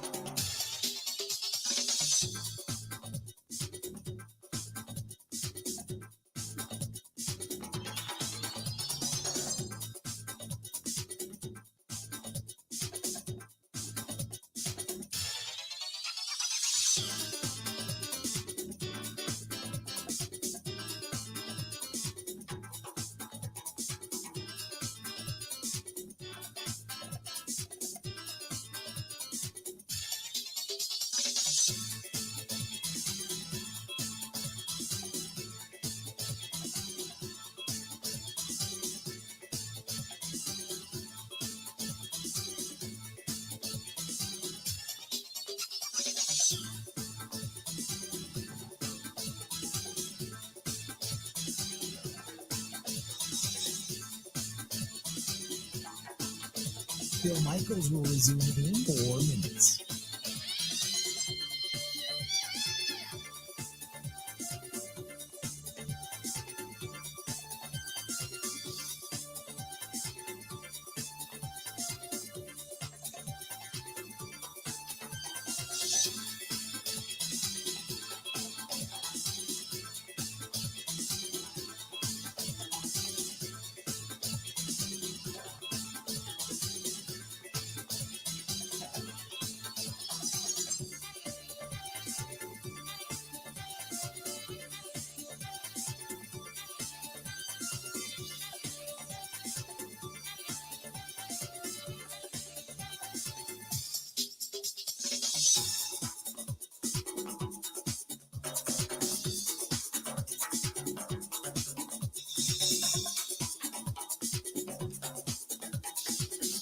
Bill Michaels will resume in 3 minutes.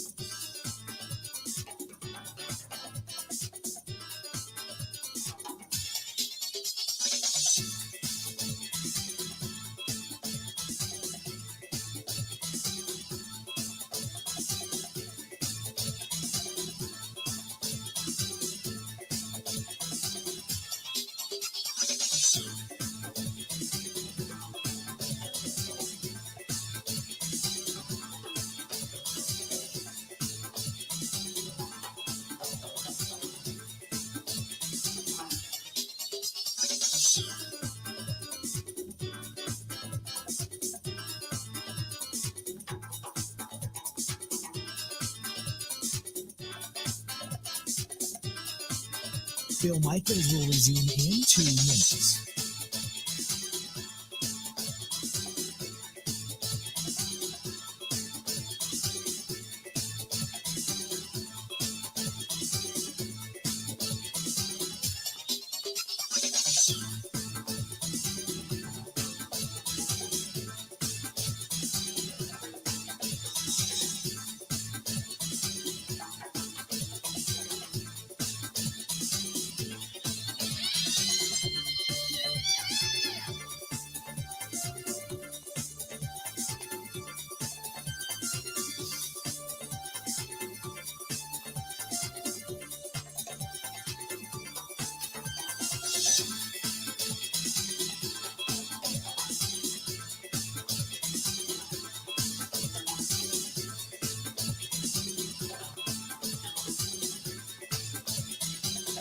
Bill Michaels will resume in 1 minute.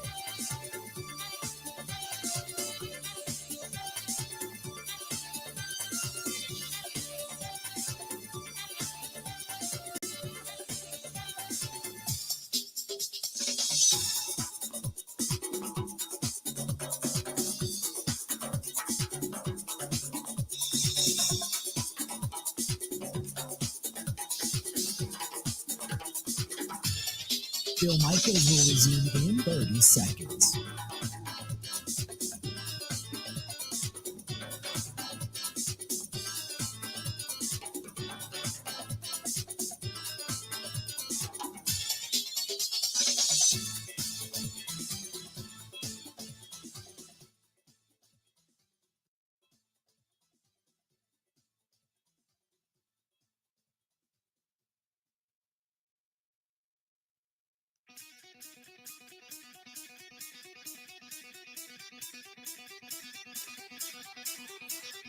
Welcome back to the program.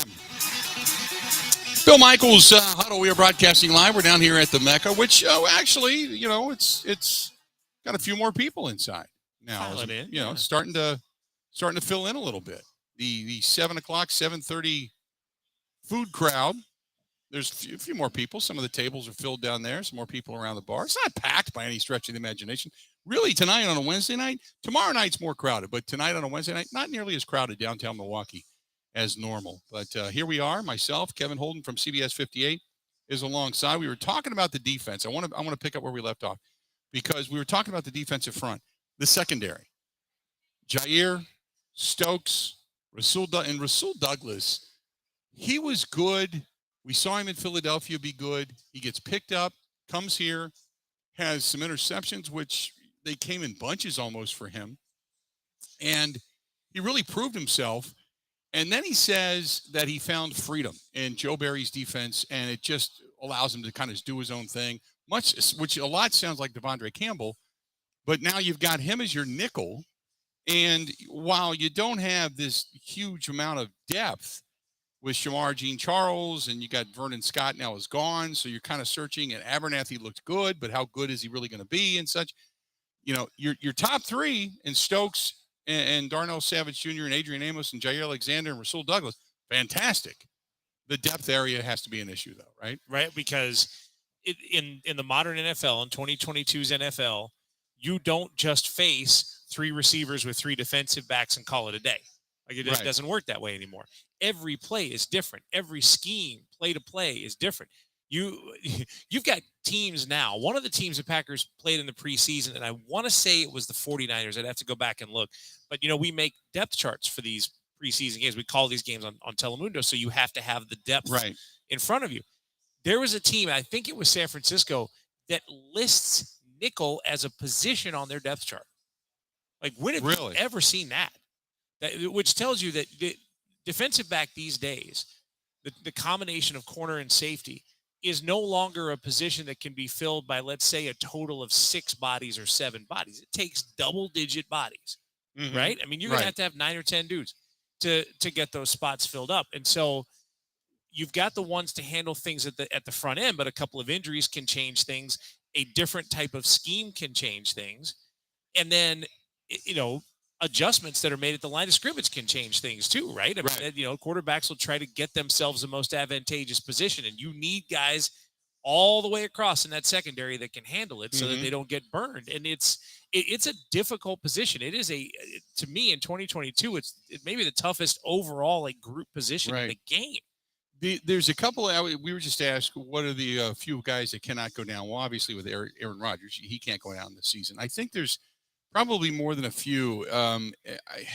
Offensively, besides Rodgers, I think you need the 1-2 punch of the running backs. So I don't think you can have greatness out of one without the other. I think it has to be the punch. So I would say maybe either Aaron Jones or A.J. Dillon cannot go down. Right now, Dubs, obviously, he probably is one of your best wide receivers, although Sammy Watkins has played well. But defensively speaking, I don't think you can lose Devondre Campbell. Right. I think that guy, I've always said, if you've got a really, really good middle linebacker, everything else flows from that person. Yeah. And I think Devondre Campbell is that guy now. He's really emerged. Think about this. there's a chance, and I don't know if I'm going too far in saying this, but there's a chance that Devondre Campbell's emergence helped the Packers transition the franchise, which is to say, when they got Campbell and they got that middle linebacker and they realized that that defense couldn't just be functional, they could be top 5 with a couple of extra guys. Then when your star receiver isn't happy and wants a trade, you can trade him and you can use the 2 picks on defensive players and make your defensive unit that much better. I wonder if Devondre Campbell's breakout wasn't the beginning of that, and Douglas to an extent too. And by the way, I zipped right over this in your last question. We were talking about Douglas, but how long had it been before last year that 2 players came into the Packers defense and found that freedom and emerged and did what they did defensively? It says a lot. I was never a fire capers guy.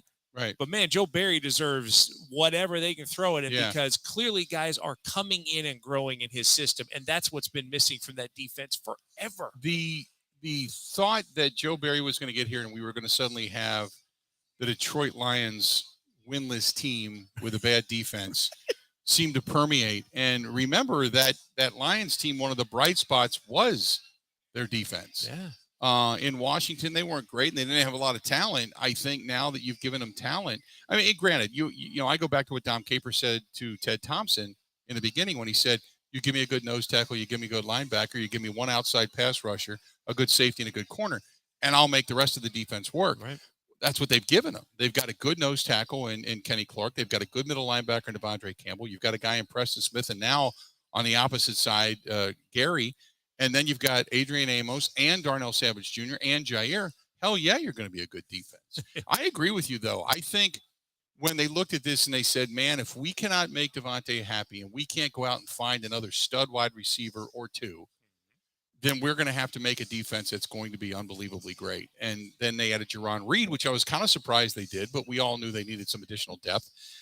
I hope Dean Lowry progresses this year, because he's tended to go, since he got signed, good, then bad, then good. So this, I hope, isn't a bad year. But, you know, with the defensive front they have, and now they've got a decent linebacker, I don't think they can afford to lose Devondre Campbell to an injury, because as much as I like Barnes, he's not Devondre Campbell. They don't have anybody. Behind that, they have, Ty Summers, I think. Yeah. You know, obviously you got the other inside linebacker, Quay Walker, and Isaiah McDuffie, who I like as a hitter, but none of them are on the same level right now as Devondre Campbell. No, it's a definite drop off, but it's a guy that you can build around. I mean, it's crazy. He was named, Devondre Campbell was named number 49 the other day in NFL Network's top 100 players.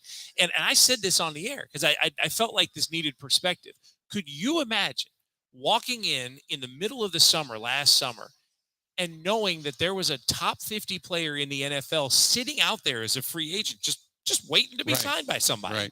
And the Packers identify, again, you can look back and say, oh, no, we knew all along. Who knows if they really did, right? Like you signed a guy you thought might help and he blossomed into a superstar. But there was a top 50 guy. And instead of him going somewhere else, he goes to the Green Bay Packers. All those years that it was Rodgers and all the receivers, and they looked for whatever they could find on defense and whatever they could find in the backfield. And the only thing that's the same is Rodgers. The receiving thing is down, but running backs are the name of the game for them. And this defense is going to be, they have a chance to be an elite defense. I think the one statistic I look at, and we talked about this in the beginning of the show, and I never did go back to it, so I apologize. Last year, their scoring defense was middle of the pack to lower. And as good as their defense was in a lot of different areas, they still allowed points on the board. That's the one thing. They can be top 5 in passing, top 5 against the run and such, but they got to be one of the top 5 scoring defenses, or top 10 at least. And I think that would put them over the edge, because last year their defense at times, now don't get me wrong, they played stellar against the 49ers. It was the offense and the special team that sucked swamp water. But I think that's the only area of improvement that I could say, yeah, you know what? Getting off the field on third down and not allowing points, because you saw a lot of drives that stalled. So it gave them the positivity of being a good defense. But the first 40 yards to get down into field goal range and allow points on the board, I think last year hurt them. Yeah, there were some times where that became an issue. Now, this might be a little too generic to say, But if you're thinking about a playoff game in Lambeau in January and it's freezing and whatever team comes in isn't used to it, and you have a bruising run game and a terrific defense, that all feels like a recipe to win. And the Packers, if there's been any knock against Aaron Rodgers and the Packers in the last decade plus, it's been that they've fallen short in January of expectations, right? They've had playoff losses, whether it's NFC Championship game or before.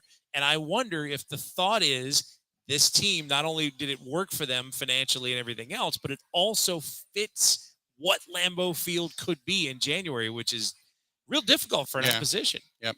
2 questions real quick. One is, will there be a run game in January, or will it be 3 straight passes and out? Aaron, we just talked about it. If you got a bruising run game and you don't have any one specific guy to lock in, then again, the whole team is going to morph a long way from now until January. So who knows? That may be all you have at that point. We're not quite sure.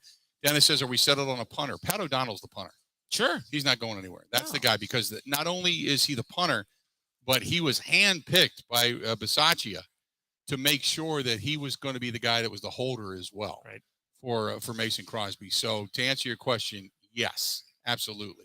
Let's do this. Speaking of special teams, we'll talk a little bit about that when we come back, and then we'll wrap it up. We are broadcasting live down here at the MECCA. We are inside the MECCA Sports Bar and Grill here just across the plaza, if you will, from our friends over there at the Fiserv Forum, where that's the home of the Milwaukee Bucks and numerous other concerts and events. Stop in and say hi. If we're not here, that's fine. Still come down to the MECCA. Good food, good service, and good people, always on game day. It's always a great place to be and come in and watch the Milwaukee Bucks take on whomever, whether it's on the road or here at the Fiserv Forum. Stay tuned. We got more of the Bill Michaels Huddle coming up right after this. This is the Huddle with Bill Michaels on the Wisconsin Sports Zone Network.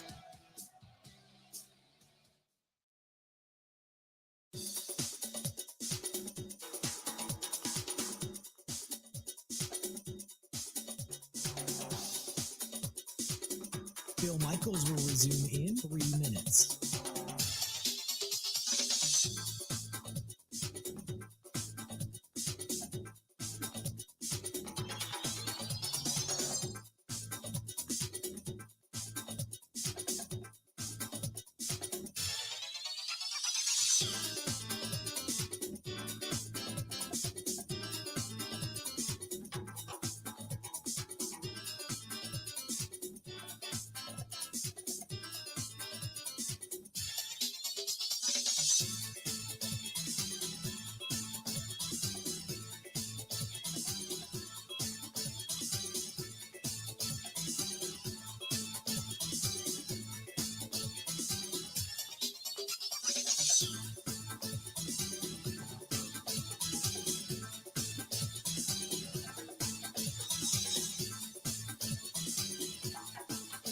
Bill Michaels will resume in 2 minutes.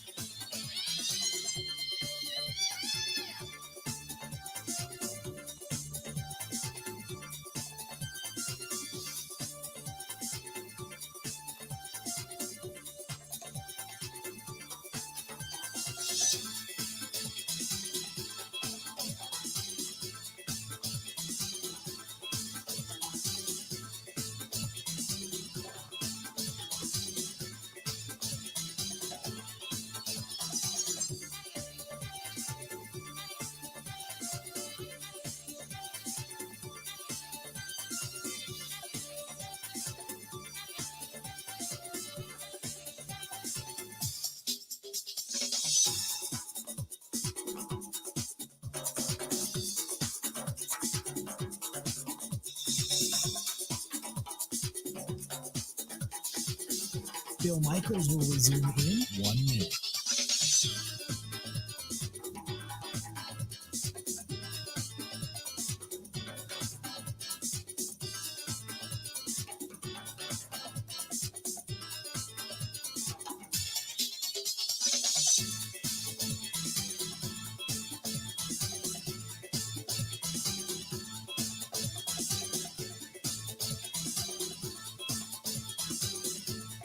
Bill Michaels will resume in 30 seconds.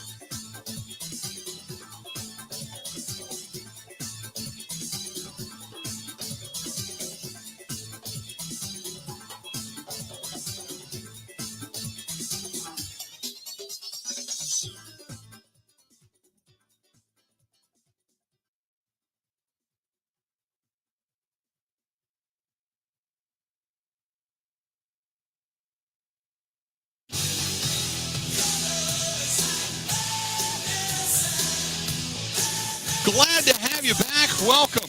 Broadcasting live, our first huddle of the year.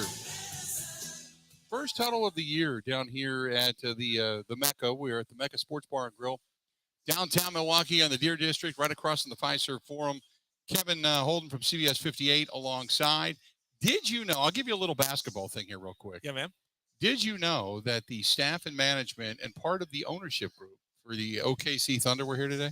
They were here? Yep. Really? They are here in town to overlook the Fiserv Forum in this plaza because they want to do the same thing there. What a great idea. I mean, Yeah. Clearly this is a blueprint.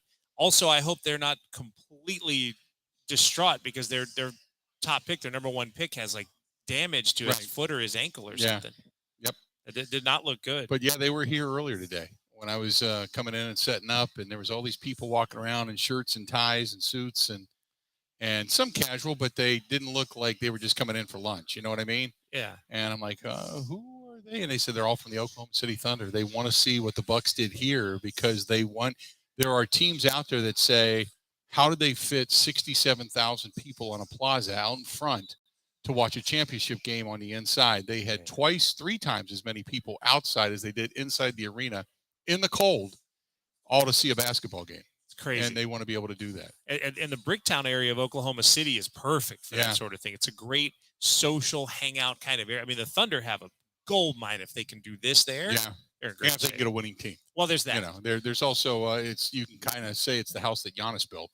So Yeah. you know, without Giannis, I don't think a lot of this happens. No. So I want to get back to it, and Tristan puts it probably the best before we get out of here, and says, and I wanted to touch on this. Do you feel that there's cause for concern with the special teams, or do they straighten this out? I think what we have seen is a different scheme, a little bit of tough execution. Some guys that are, 4s and 5s are just trying to make a team. I like the fact that I was listening to Patrick Taylor say, if he's going to make the team, he's going to make it on special teams right now. He knows that as a running back, but he also said special teams guys don't understand is a want to. You got to want to do it. Yeah. And there are guys that just do it because they're not a starter and they just want to go out and not get hurt and make sure they cover their patch of grass. And then there's guys like Patrick Taylor that says, you got to want to. If you're going to make a team, you got to want to go down there and plow somebody over, take a head off, get through a block, whatever. And I love that mentality. It seems like this whole roll call to the ball has not necessarily happened the way we were hoping for just yet. But do we have cause for concern? I have cause for concern until they prove to me that special teams is fine. I mean, you've got a new coach in special teams who comes in with a good record, but he is new, and you really don't know how that shapes up because, like you say, you don't know how the bottom of the roster shapes up. So yeah, I don't. It's the most unsettled thing because it always at this time of year would be the most unsettled thing. So yeah, I would think. Talking long-term concern. I don't know. Maybe they lock personnel in and they're fine by week 1. I just don't know that right now. Right. Yeah, I still have the pause for concern, but I also think that just talking when we were out at Super Bowl, in just talking to coaches, and there were some coaches that said, "Hey, don't quote me on this," but they knew just via schematically that Mo Drayton was in over his head, and that some of the things, when you're playing Oren Burke as a down lineman, it as small as he was, you're like, what? Why are you doing this? And then to see the glaring gaps, and then even in that last game against San Francisco, to have San Francisco, their special teams coach, say, we knew they were a really tough team, but we knew we could beat them via special teams because we saw their weakness. And damned if they didn't score on it twice. Seriously. So I don't think you're going to have those same glaring weaknesses. It's got to get better. Well, right? yeah, I think that's it. I mean, you literally could take all of the players and special teams coaches in the world and randomly pick numbers and they would be better. Right. It's like if you type on a typewriter long enough, you'll make a paragraph that makes sense. Sure. It's the same kind of thing. Yeah, I just think just because they're going to be a little bit better. Hey, real quick before we get out of here, I know we only got about 3 minutes, but the rest of the division we haven't touched on hardly at all. Well, not at all. But the Bears, the Lions, and the Vikings. I think the Vikings are a sneaky team. I think if they get the right luck, they can be a really good football team. I think last year Kirk Cousins, at least through 7 or 8 games, had almost, MVP-like numbers. And then, granted, the season kind of went awry for him. And obviously the defense lost a few games for them last year. And you're not going to win an MVP or even be considered in the running without the wins to back it up. I think Detroit is going to surprise some people. Maybe 7 wins, 8 wins this year, 6 wins, somewhere in that area. And I think Chicago stinks. Ooh. That's a bad football team. Yeah. Man, and it goes back to last year when Allen Robinson was looking like a dude who was ready to leave all year. Yep. The thing about Detroit that's interesting to me, did you see that players-only practice, player-led practice they had? That's kind of innovative. Yeah. I know it's a little weird, but it's kind of innovative. I don't mind that idea, right? Maybe when you've not succeeded for X number of years, maybe something like empowering the players to a practice is the kind of thing that starts you in the right direction. Yeah, because guys take ownership of it. Exactly. And suddenly you're policing yourself, and you don't have to have coaches in your rear end to do it. So, yeah, I think, for as much as said about Dan Campbell, I think, and we had Dan Miller, the voice of the Lions, on today, who said, whether you think he's smart or not, the guys love him. And they're ready to go play hard for him. He said you look at the games, they had a couple of clunkers last year, but look at the games they lost last year. Detroit never was out of the effort. They were always playing hard. They just didn't win some games. This year, they feel they've gotten better on the offense. It's always been the Achilles heel, whether or not their secondary is capable of holding up. And if you have a coach that can bring that little something extra out of guys, who has the psychology or whatever it is, that's valuable. Right. And it's especially valuable when you don't have anything else to base it on. And Detroit's been that way since Barry Sanders left. Oh, yeah.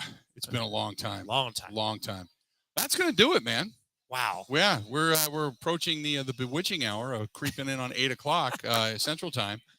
So the first huddle of the year kind of in the books, man. Appreciate it. Yeah, now you got to go back and tell Drew Burgoyne to bring his bucket and bring his garbage can to Wednesday Night Live next week. Oh, trust me. Yeah, he'll do it. He's probably watching right now. Now, is he working tonight? Yeah. Okay, then he's sitting there right now. He's acquiring the liquid nitrogen as we speak. Yeah, I was going to say he's getting all geeked up. He's got his Bill Nye the Science Guy bow tie, flying it out. He's got his white coat ready to go, his glasses, and he'll fire something off and do it live on camera. So we'll work with that next week. Next week we're going to be live Wednesday Night Live out at the Wisconsin State Fair Park, the last one of the summer. And we're going to be there in a part of it. The gates open up at 6. The show goes on at 6. Music goes on at 8 o'clock. Or 7 o'clock. We're on the air until 8 o'clock, and we'll be on the stage after 8 o'clock for a very special evening out of the Wisconsin State Fair Park. We are brought to you by our friends at Bud Light, the official beer sponsor of the Bill Michaels Sports Talk Network. Good stuff, man. Appreciate it, Kev. Thank you. Appreciate it, bud. There you go.